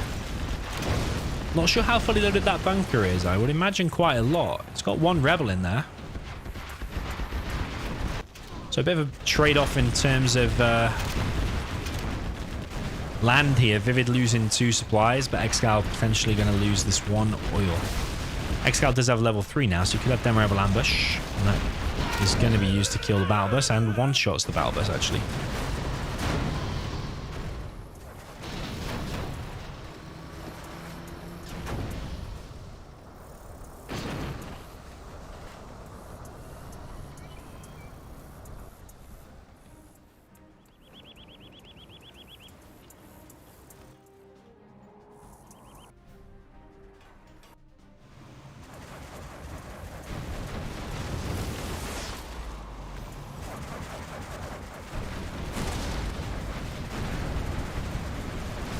Yeah, ExCaL not opting for like demo bikes, just going straight into buggies. I think has worked out very, very nice because he has cheaper buggies than the opponent. He has $1,000 buggies, whereas the Tox has $1,100 buggies. And I think ViViD at the moment is running out of answers. He needs a way to find these, to kill these buggies, but ExCal's oil is still in play. Scudstorm is actually being built by ExCaL. ExCal's actually flowing a bit of cash now, 6.6k.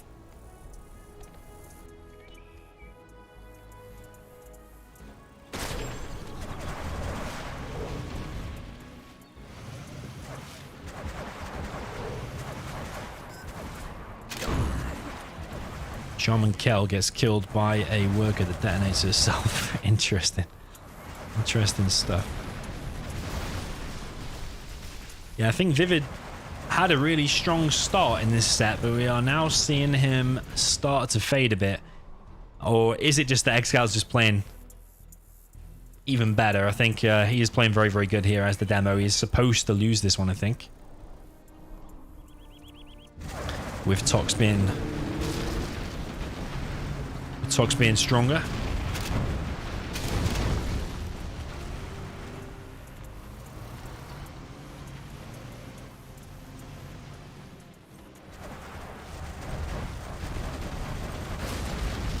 And ViViD doesn't really have an answer for it at the moment. He's not even level 3. ExCaL basically has triple the amount of XP. ExCaL even collecting from the mid, as well as having his oil dropping down even more markets, and he's going to have a Scudstorm very, very soon. Did his palace get picked off? If his palace actually got picked off as well, and he's having to rebuild it. So yeah, he's looking in a bad way, ViViD. Yo, Doc 9. Freelance Axaris says, please count ExCal's bunkers. Well, if you're talking about bunkers, he only has 1, I think. If you're talking about tunnels, got like 5, 6, 7, 8, 9, 10, 11, 12 tunnels, which I think is about normal, maybe even a bit on the low side for a long GLA mirror. Normally you would be building loads and loads of tunnels. So yeah, I wouldn't take anything from that.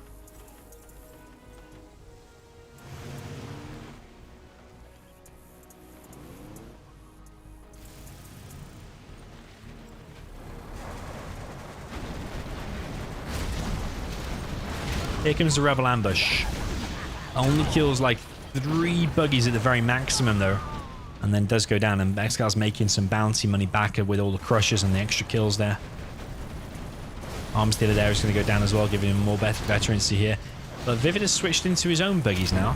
He's actually going to pick off a couple of buggies there of ExCaL.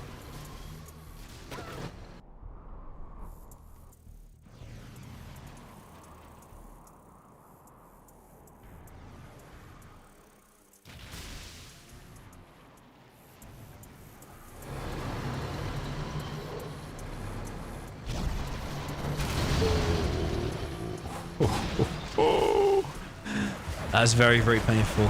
Oh, and there's battle besters here as well. I think ViViD might have just lost the game. He just lost his entire army. Pretty much a free, yeah, GG. And he was already rebuilding his palace. He's lost his arms dealer. That was very, very nice play there from ExCaL. ExCaL is now leading by 4-3. And now we'll get the chance to play with a stronger army. At least I think it's the stronger army, which is DoMiNaToR. Back on Blossoming Valley.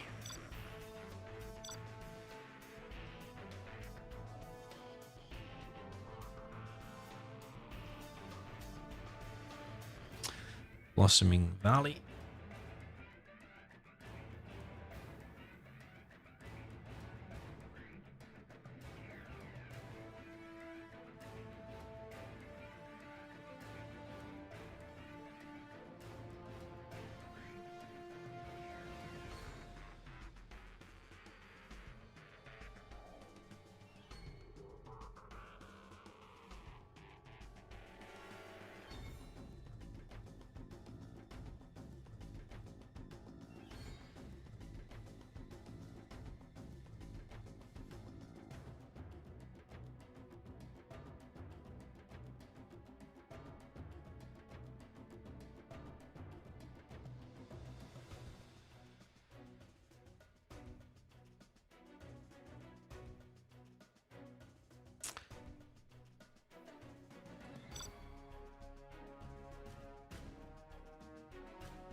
What?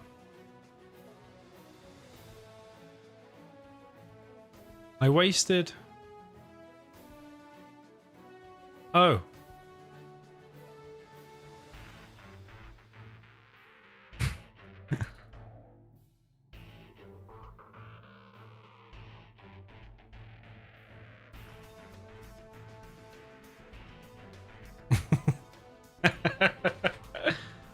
When did why you had 7k?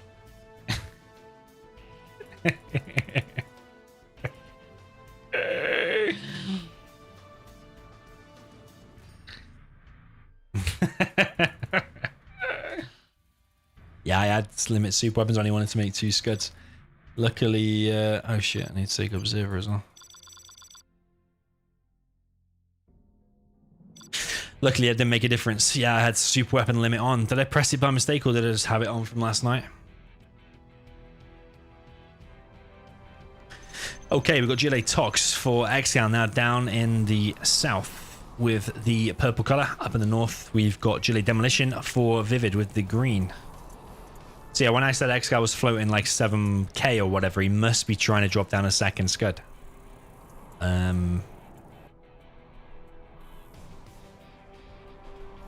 But yeah, I had super weapon limit on, so sometimes these things happen.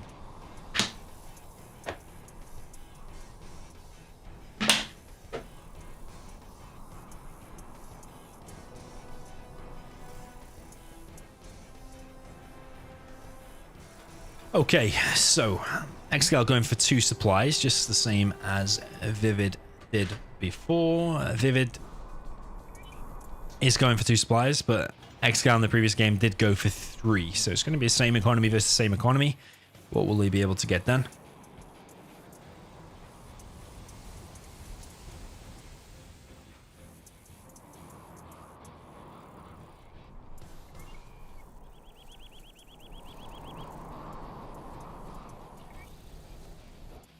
ViViD is going for a TNT, but is it a little bit too predictable that it could be going for a TNT? ExCaL is going to grab this oil and doing a more forward tunnel here, so ViViD won't be able to get hold of that bunker.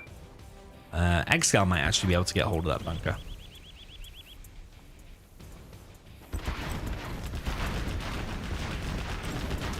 Yeah, that's nice there from ExCaL. ViViD will need a toxin tractor if he's going to clear that out, but I don't think he's going to be able to get it there in time anyway.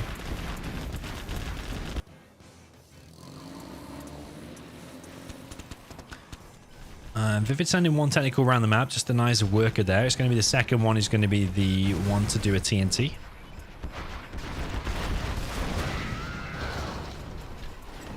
Technical there just goes straight down of ExCaL's. Another tunnel going up here for ViViD. Here comes a fake technical. This is the, well, by fake I mean this is the distraction.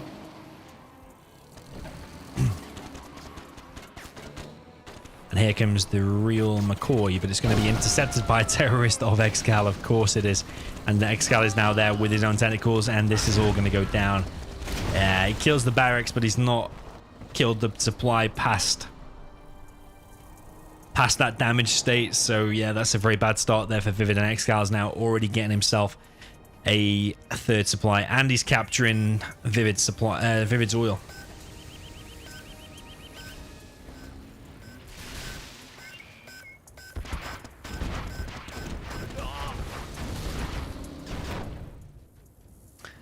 Rob Allotment says, ain't you finished that water yet?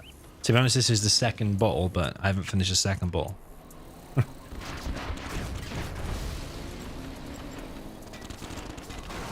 Technical of ExCaL's there does go down.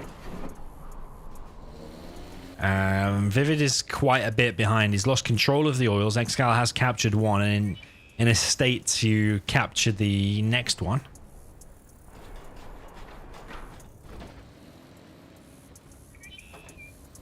Can I do the Aussie accent? Nah, I'm not good at accents at all, to be honest. I probably could if I practiced a few times, but I'm not going to embarrass myself live in front of 365 people. Save that for a video when you can edit it 30 times.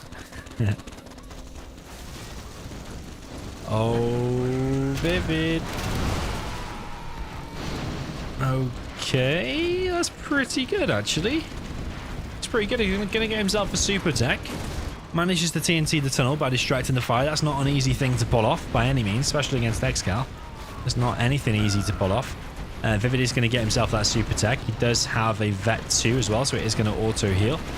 And ExCaL is going to try and pick off the super tech. He does. And ExCaL is going to try and fight back and clear this. Has ViViD got anything else to show other than this? Because ExCaL is getting another oil. ViViD needs to close the game out really here because ExCaL's even in the base building a tunnel. Yeah, it's looking bad for ViViD. It's looking bad. Yeah, that was ViVid's only chance really. That was pretty nice what he pulled off there. Being able to distract the Tox tunnel, come in and then hit the tunnel with a TNT is very, very difficult to do. And actually quite rare. You don't really see that happening. So nice try there from ViViD. But now ExCaL already has 3 supplies and 2 oils. He tried to build this tunnel in the base. Didn't work out, but does it really make any difference? I think ExCaL still won regardless. Got a 2 oil advantage and a 1 supply advantage.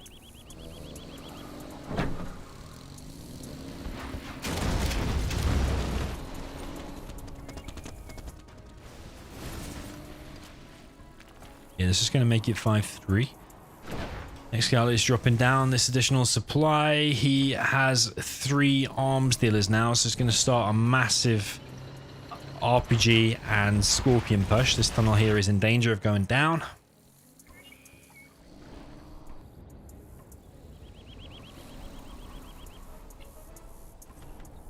Here comes technical from ExCaL, but ViViD seems to be on top of the technicals over here. He's stopped pretty much every single one. He's always got some stuff there. I think he knows that's what ExCaL does. He's always sending a technical in to kill some workers, so he's always got some stuff there to stop it.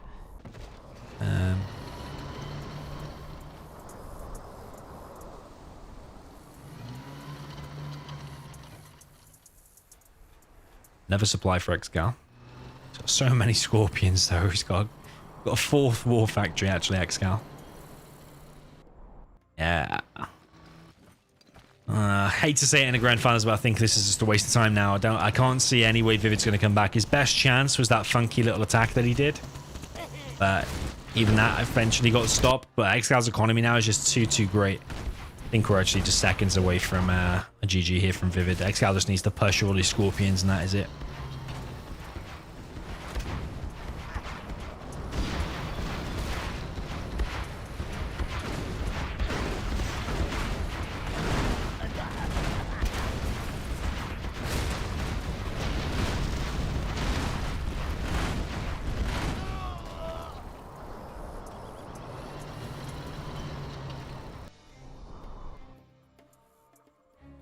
ExCal's only got 2 workers here, but as I say that, he's already replacing them.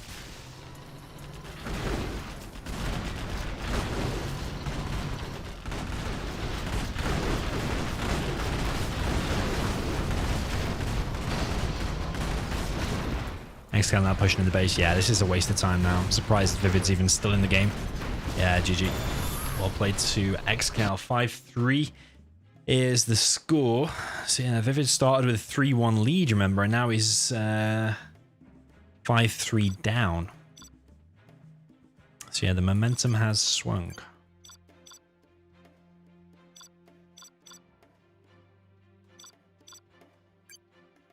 Right, let's hope for a non-GLA mirror, because they can get a bit stale if you do too many of them. So let's see if we can get something else.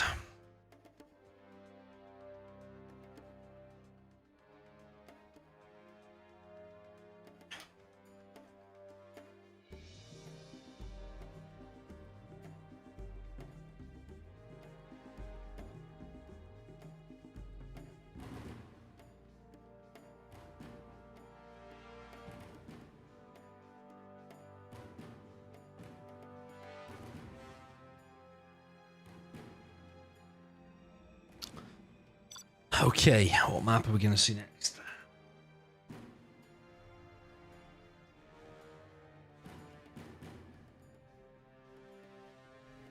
Tox Nuke. What is the map?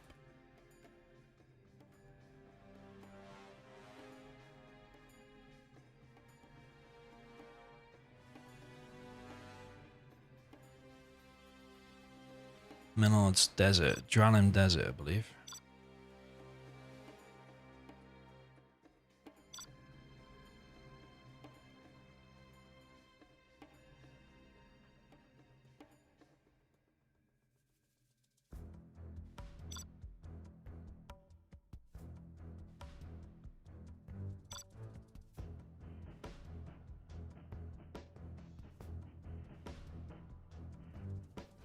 Okay.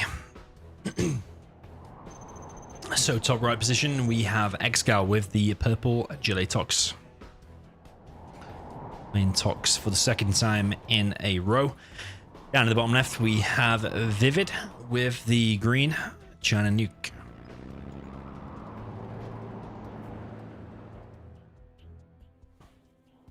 What army do you prefer here? I think Tox should naturally be the favorite, but if the Nuke can find a few Battle Masters into the supply lines of ExCaL and kills a few workers, then suddenly you think, oh, I'd rather be Nuke.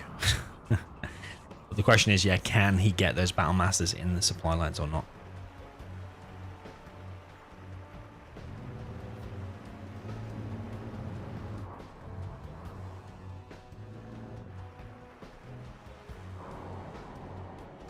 War Factory and a barracks from ViViD and a truck rush. One for this more forward supply is not getting the crate there. ExCaL did already get the crate. ExCaL likes a 250k crate.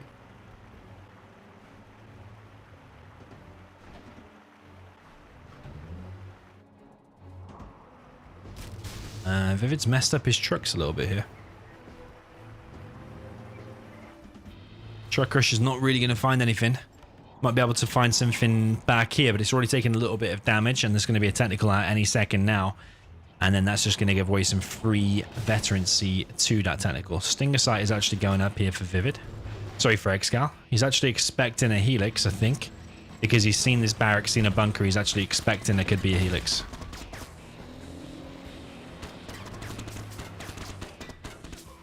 He is going to get 3 workers there in total and does not give the technical any scrap, I don't believe.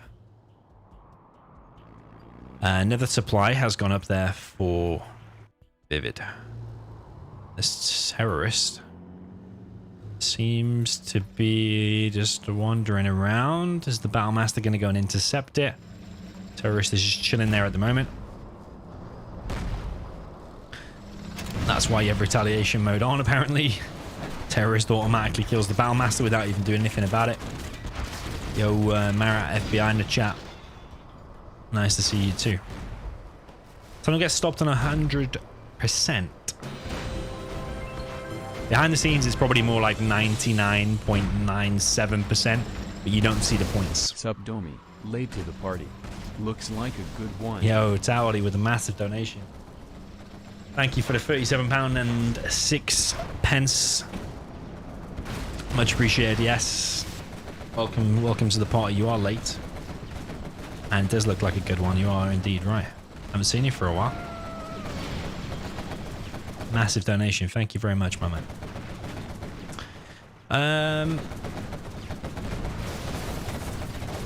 Barracks goes down there from ExCaL. ExCaL was thinking that there could be a Helix. That's why he dropped down the Stinger. That's why he's building quads. You're probably thinking, what good are quads against the Battle Masters? The Battle Masters just wreck the quads all day long. But yeah, I think he thought there could be a Helix. And maybe that's why ViViD actually went for the War Factory and Barracks. Because when ExCaL sees a bunker, it instantly drops down that Stinger.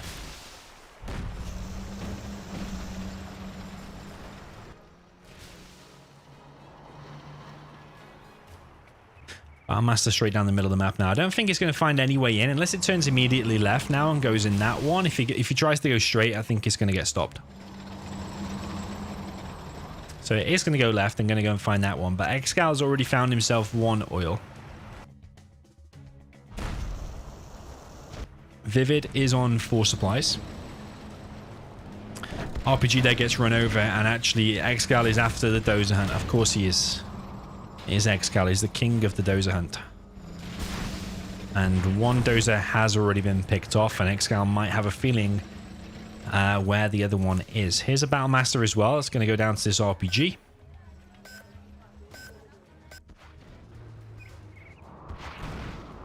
Here's the dozer, but is it just going to run straight into this RPG? ViViD is on it, but ExCaL now knows where that dozer is. So ViViD probably wants to think about getting mines on probably 3 or 4 of these buildings right now, because you can guarantee that this is going to be a tech RPG. He's going to come in and try and get that dozer. Is ViViD going to be able to stop this? This is a big moment. He gets hunted or not.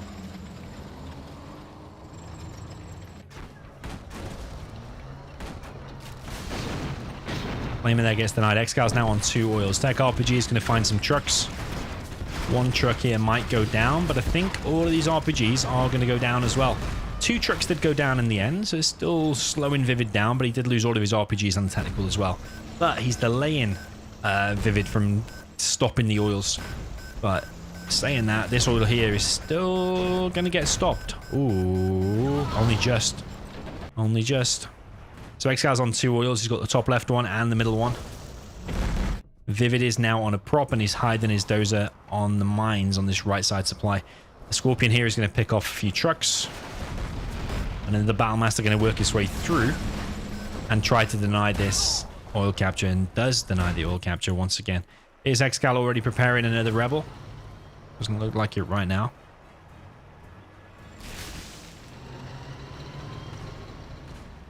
ExCaL with the next wave, which is another harassment. Is he going to go straight into the base? I think he was going to go straight into the base there to try and find the dozer, but does get shut down by these ECMs, and this Overlord needs to get a speaker tower there. Ooh, Vet 3 Scorpion is wrecking everything here. This RPG might finish it off. Yeah, it does. Gets instant Vet 2. Another rebel out for ExCaL. ExCaL building his palace.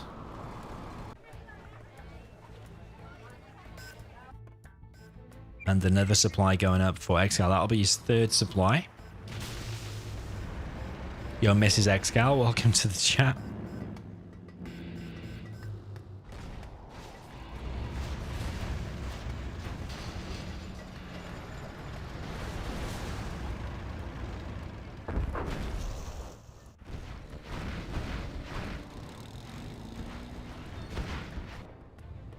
Ooh, the timing on this. ExCaL always finds the timing. Oh, ViViD. This is why I said you want to play it safe. You want to have mines on 3 or 4 of them buildings. He's hunted now, but he still has his prop though, and he's got a Helix in the air. Can ViViD close it out without a dozer? I think it was looking pretty good for him with that dozer, but now he doesn't have that dozer. All of a sudden, it's looking all kind of even. But ExCaL still has to find a way to deal with this. Definitely would be getting the subliminal messaging from the prop. 100%.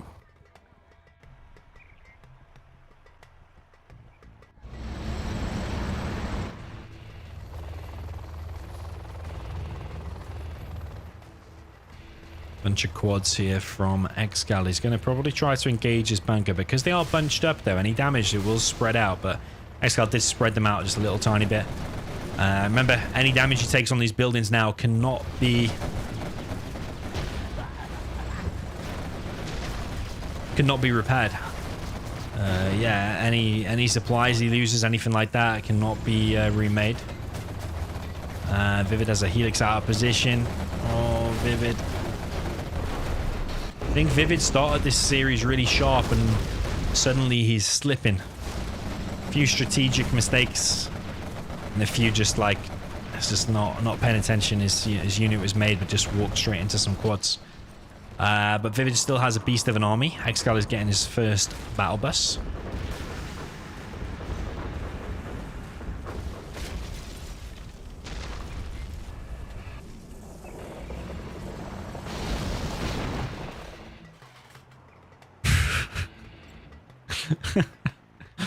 I don't even know how that died, man. The tower fell that way. The flamers should survive, but I think it was just so close. That's why it died. It must kill everything in that position, and it must have just been like 1 pixel too close. No smiley leaves. No subliminal messaging. It's a mistake there from ViViD. Quite a big one. Can be the difference between your army winning the engagement and not, so it could mean you winning or losing the game. Battle bus now in the mix. There's a Lotus here. Ambush on top of one of the overlords. It has been sniped already. And this army now is getting wrecked. One overlord escapes. Barely, though. But ViViD has to keep pushing, really. He has to make something happen, but ExCaL is doing that thing where he just camps and builds a line of tunnels and stingers. It's not just Boyke that can do that, but ExCaL will make sure you're hunted and then camp like that. And forces you into a bad engagement. Because you're the one under pressure without having the dozer out, having the CC. Whereas ExCaL can just camp it out. But ExCaL doesn't have the greatest economy. Yes, he's got 1 supply. That one though is about to mine out, and he has 1 oil.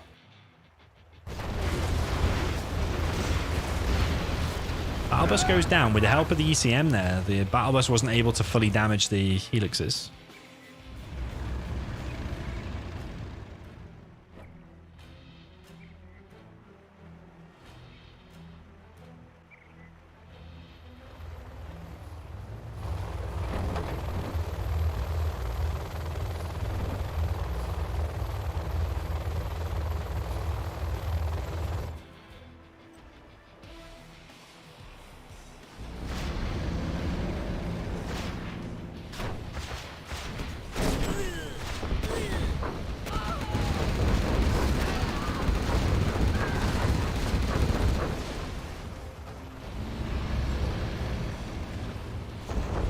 Okay, so ViViD applying pressure. Barracks here is going to go down.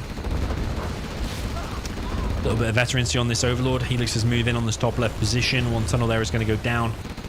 And potentially the oil as well. How much stuff has ExCaL got inside of that tunnel? Does he want to reveal it? Or is he just not going to reveal it at the moment?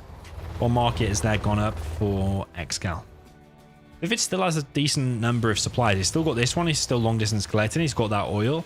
He's got this oil, and he's still got the prop and 2 war factories, so he can still keep pumping out the Overlord's ECMs and nuke cannons if he wants to. So yeah, it's a greater economy. It actually doesn't look that great for ExCaL anymore because it's his economy. He's only got 1 market and 1 supply versus all of these supplies for the nuke. Even though ViViD is hunted. Probably get mines on maybe a couple of these buildings in case a TNT comes through.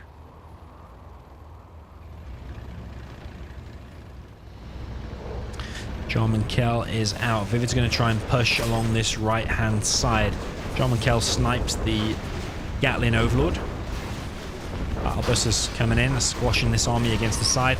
Helixes do move in on top of the battle buses. 1 battle bus there is going to go down. 1 Helix gets picked off. ExCaL does have the Anthrax Gamma upgrade.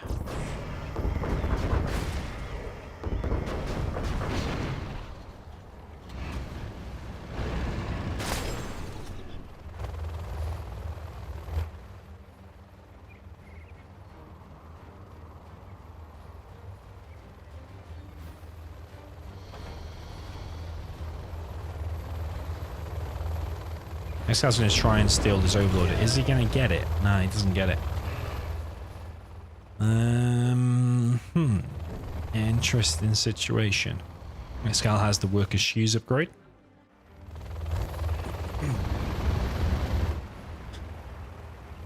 Hussein says ViViD spending more time equals more chance of a loss. Well, maybe. But ViViD is able to mine out the entire map because he has all the control of the supplies. So he's able to get them, able to get that. The supplies there are already mined out, but he's able to get that. And he's able to collect off 2 oils, whereas ExCaL has none. So the longer the game goes, the greater ViViD's economy gets. Or the more money he collects, let's say. And the more units he's able to get out. But ExCaL can't match him on number of units at the moment. That's for sure.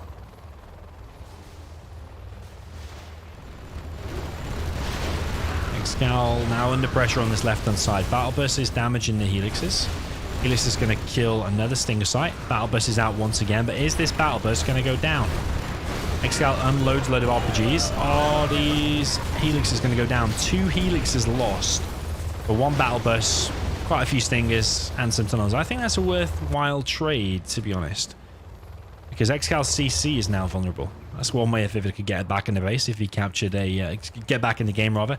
If he captured a GLA CC and started building a GLA base, that's one way.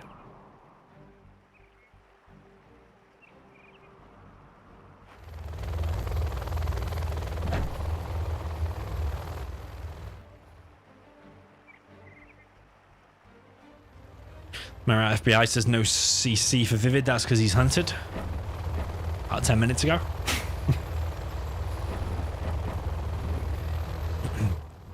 Prop is still up. It took damage from that TNT that killed the dozer. That was ages ago, though.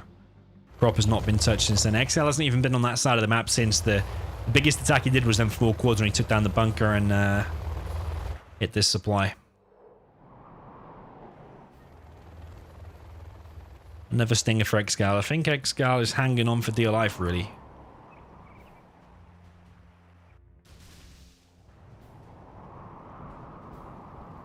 ExCal's Jarman being detected even there tells you that the Lotus has to be pretty much there. Because the Lotus can't be here, so it tells you the Lotus has to have been in that spot. It's moved back a bit now, so you pretty much can work out where the Lotus is or has been. Oh. That's some big losses. I don't know why the Helixes are going in when there's no distraction. You want to have a ground army to do the distraction. I think actually attacking here with the ground army could be a good idea. Because you can kill the CC and close in on these tunnels from this left side. I'm not sure attacking down this right side is the best. No subliminal messaging still from ViViD. It's a big mistake. Huge mistake. Especially at this point in the game when you've had loads of money for ages. Yeah, a few people in the chat mentioned it. Yeah, Dark Line says big mistake from ViViD. Yeah, 100% agree. Massive mistake.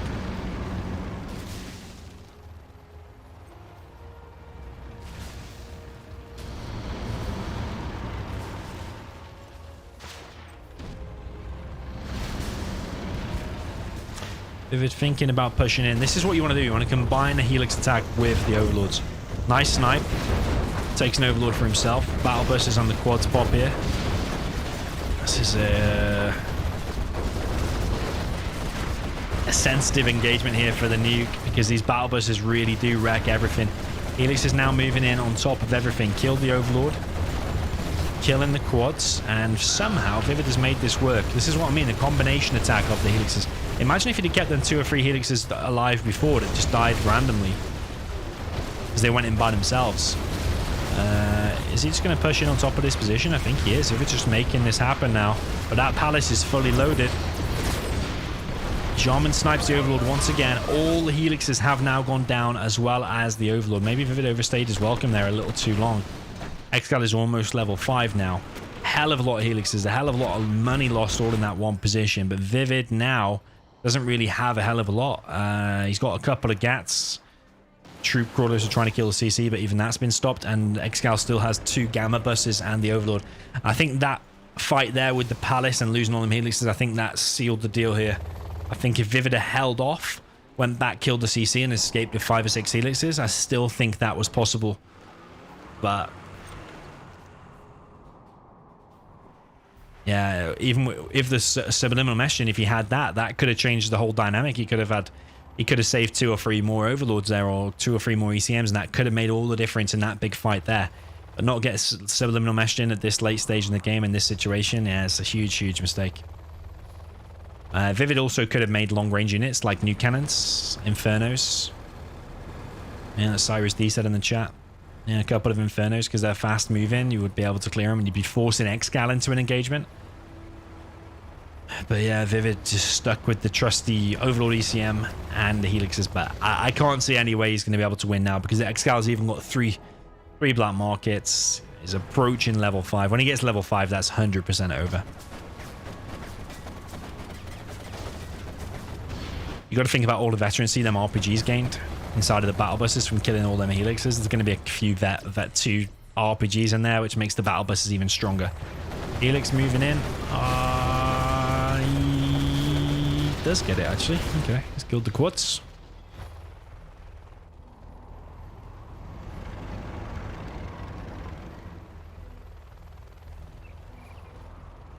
Yo, T's, welcome to the chat. ViViD's still on 2 oils, but the battle bus is now forcing the issue. It's going to go for this oil. See how fast that oil goes down. Very fast.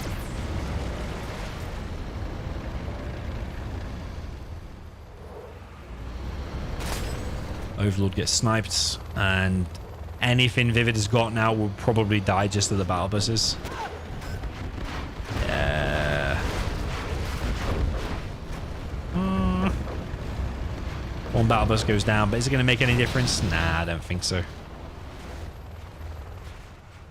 Where is ExCaL going to go with the battle bus? Is he just going to go back? Oh, he's going to try and kill the oil here. That'll just take all of ViViD's economy away. He's got a few trucks here. He was long distance collecting it from over there, but can't really see any way ViViD's going to win now. Ever since that dozer hunt, if that dozer hunt didn't come in, I mean, it's a big if. If ViViD had protected his dozer, he potentially could have won, because the carpet artillery could have made all the difference. ViViD could have expanded more as well while he had all the map control. And he probably wouldn't have made silly decisions like engaging the palace when he didn't necessarily need to. I think he felt under pressure. Yeah, that helix is dead now too. Yeah, I don't know how it's alive actually. Yeah, I really don't know.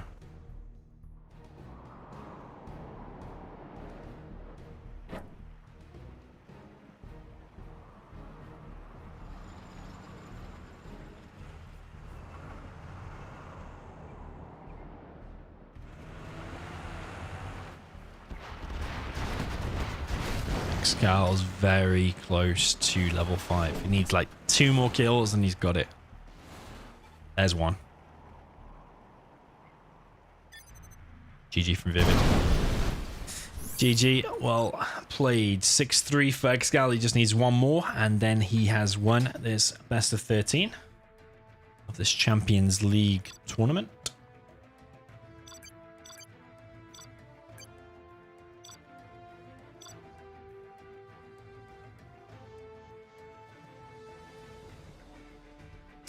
And ViViD now needs to win 4 in a row.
Okay, so down in the bottom left with the reverse, we've got China Nuke for ExCaL in the purple.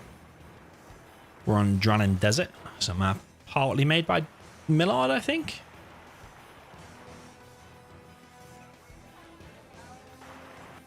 Very good map, to be fair.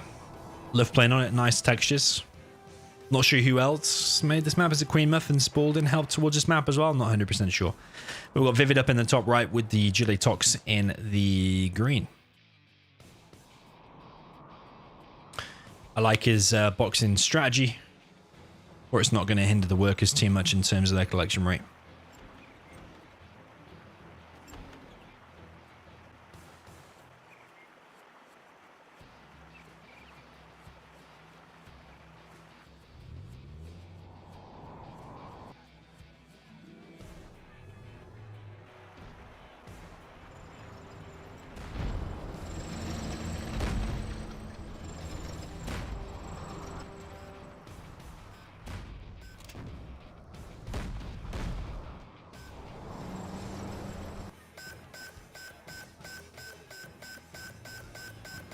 ExCaL with an early oil capture. It's done War Factory Barracks, the same as before, but notice ExCaL is getting the oils faster. Been a recurring theme throughout that. And remember I said before, if you want to compete at the top level, you want to be able to get your oils nice and early. And there's ExCaL once again getting his oils nice and early. He did it when he played Inf on Canyon of the Dead. He's doing it here on Dranin Desert as the nuke. And he got the oils faster in both GLA mirrors.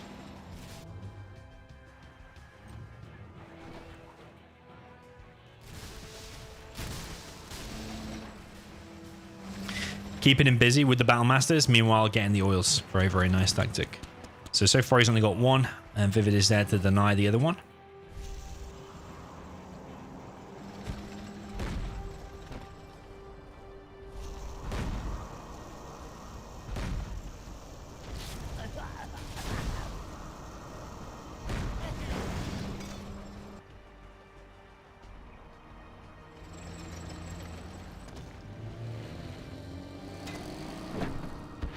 Tech RPG is going to hunt one of the dozers. There's another one right here, so if he picks them up straight away and heads straight over here, he can find it. He's actually trying to hit the prop. ExCaL seems to be protecting his dozer, but here comes another Tech RPG. He's trying to look for some mines, but there are no mines. This TNT here could actually get the... Also, Tech RPG actually is going to get the dozers. He's got both dozers. Giving ExCaL a taste of his own medicine. Why is he not focusing the buildings, though? Because the buildings cannot be repaired. Trucks can be replaced. Yeah, he is hunted. He's not even fighting at the building now. He's just like waiting to be killed by the Battle Masters. The building takes a little bit of damage. Of course, hitting the economy is going to slow down ExCaL, but ExCaL is on 2 war factories and got the prop. So ViViD trying to do same strat as before. Difference is ExCaL has 2 oils a lot earlier. ViViD doesn't have any oils at the moment.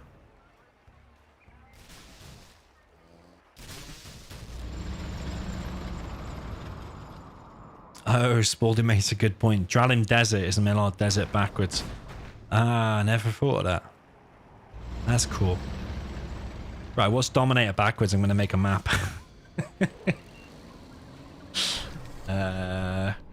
Rotan Immod.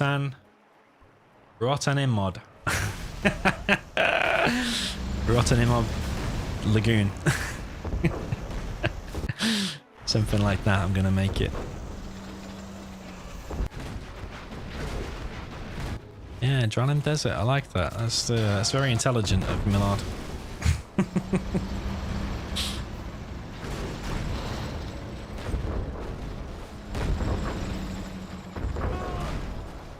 So ExCaL is in the base already, applying pressure with this Overlord. He's got Subliminal Messaging, like ViViD did not in the previous game. This barracks is taking damage. There's no palace in sight anywhere.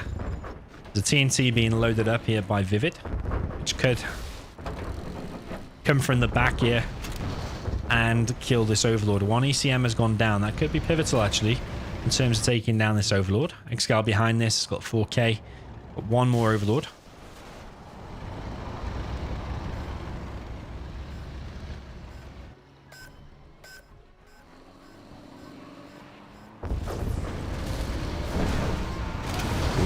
That is a nice TNT. And ViViD hanging in there. But where's the next wave? Where is the next wave? 2 Overlords and an ECM is the next wave. No Palace started just yet. I can hear Lotus capturing some stuff as well, so ExCaL's going to be on 3 oils. Another tunnel being established down here. Actually, ExCaL's oil down there has been killed. This one still remains.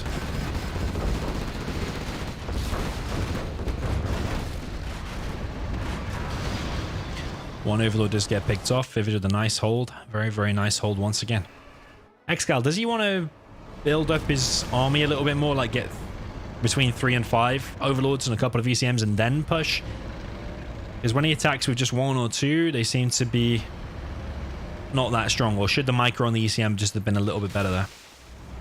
Yo, Slowkey, welcome to the chat.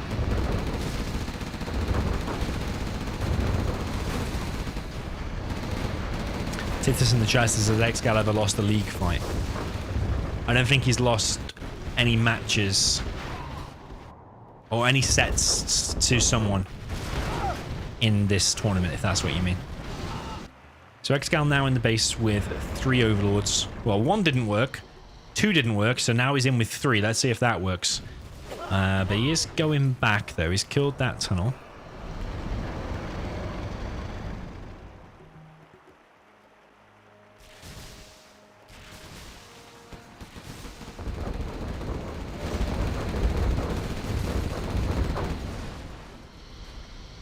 Rotani mod map. Someone wrote it out for me, that makes things easier. Ooh, that could be a nice TNT. Is he going to force fire to ground?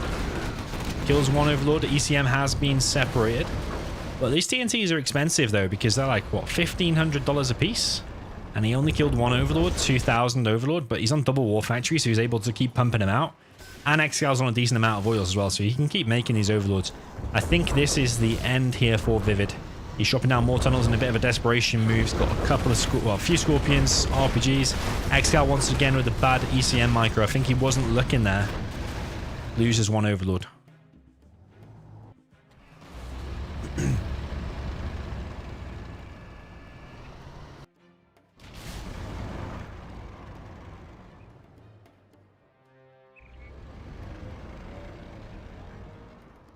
Rotani mod.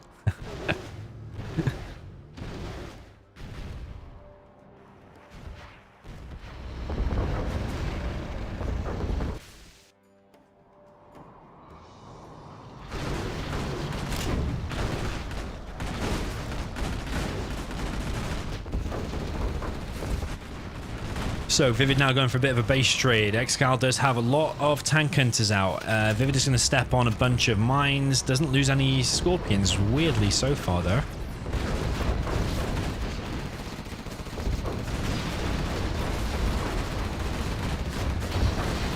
ExCaL with a lot of RPGs here, though, and that's all the Scorpions pretty much done for. And now ViViD is losing his main base. He's sneaking around with a couple of workers here and there. Another TNT comes in, tries to hit the War Factory, but it's too little too late, I'm afraid, because the main base here is about to go down. This is the point where you probably want to turn retaliation mode off, because them ECMs just keep attacking. I think the nuke ECMs just attack anyway, as if they were on guard mode. I think they do. I think it's the China vanilla one that's a bit different, actually.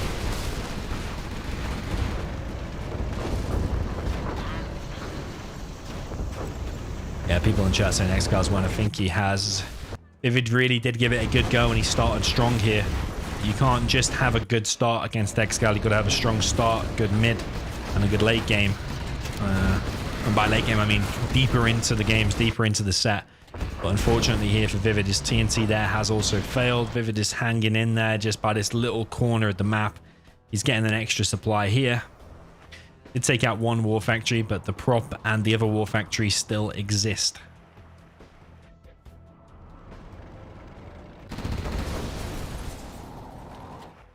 You see before, remember when the RPGs were just sitting there idle doing nothing?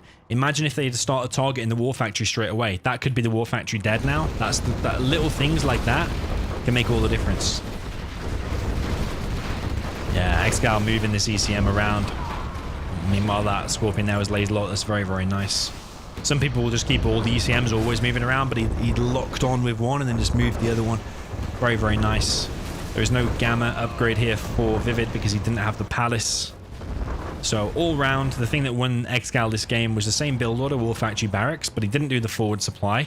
He just went straight for the oils, whereas ViViD got a bunker. GG from ViViD. ViViD has been defeated, and that is it. 7-3 for ExCaL. Very, very well played. Congratulations. And ExCaL will take $250 prize and another tournament victory. If I show you this, this is the website where this was hosted, gamereplays.org. I'll put this link in the chat or in the description after. The winner of the Champions League won $250. I was a little bit confused here. If Nickname's watching, I hope he is. I was complaining about it before because it's a bit confusing. You go to bracket and you just find this. Now, we know this was the grand final, but like if you just... Well, for a start, you have to click on this, link to bracket. But then if you just find this, you can't necessarily see like who is in the semi-final and stuff. So you click on matches. Doesn't really show you there either, but then you click on final stage. And then it doesn't even show you there either. It's all blank. But I believe this was like Roll and Boyka. And then Boyka and ViViD. So maybe Boyka will play for third place. Something like that. But I don't know. I think my general feedback from this tournament, even though it was an epic grand final there, is all really good. Because this dragged on for so long, like it's been going on since, well, that's September. But I believe the group stage before that actually started in August. And now here we are in November. So it's like a 3-month running thing. When they run for that long, I do lose a little bit of interest, not going to lie to you. Let me know in the chat if it's just me or everyone else as well. But especially when you click on the bracket and you can't even see like who's in the grand final, who is in the semi-final, that just confuses things a bit more. Not to mention the lengthy rules. Sometimes I think things don't have to be necessarily all that complicated. But anyway, that's off topic. I'm just complaining now. So, right, I'm going to take a break for a bit. GG's, congratulations to ExCaL. Another 250 for Mrs. ExCaL there.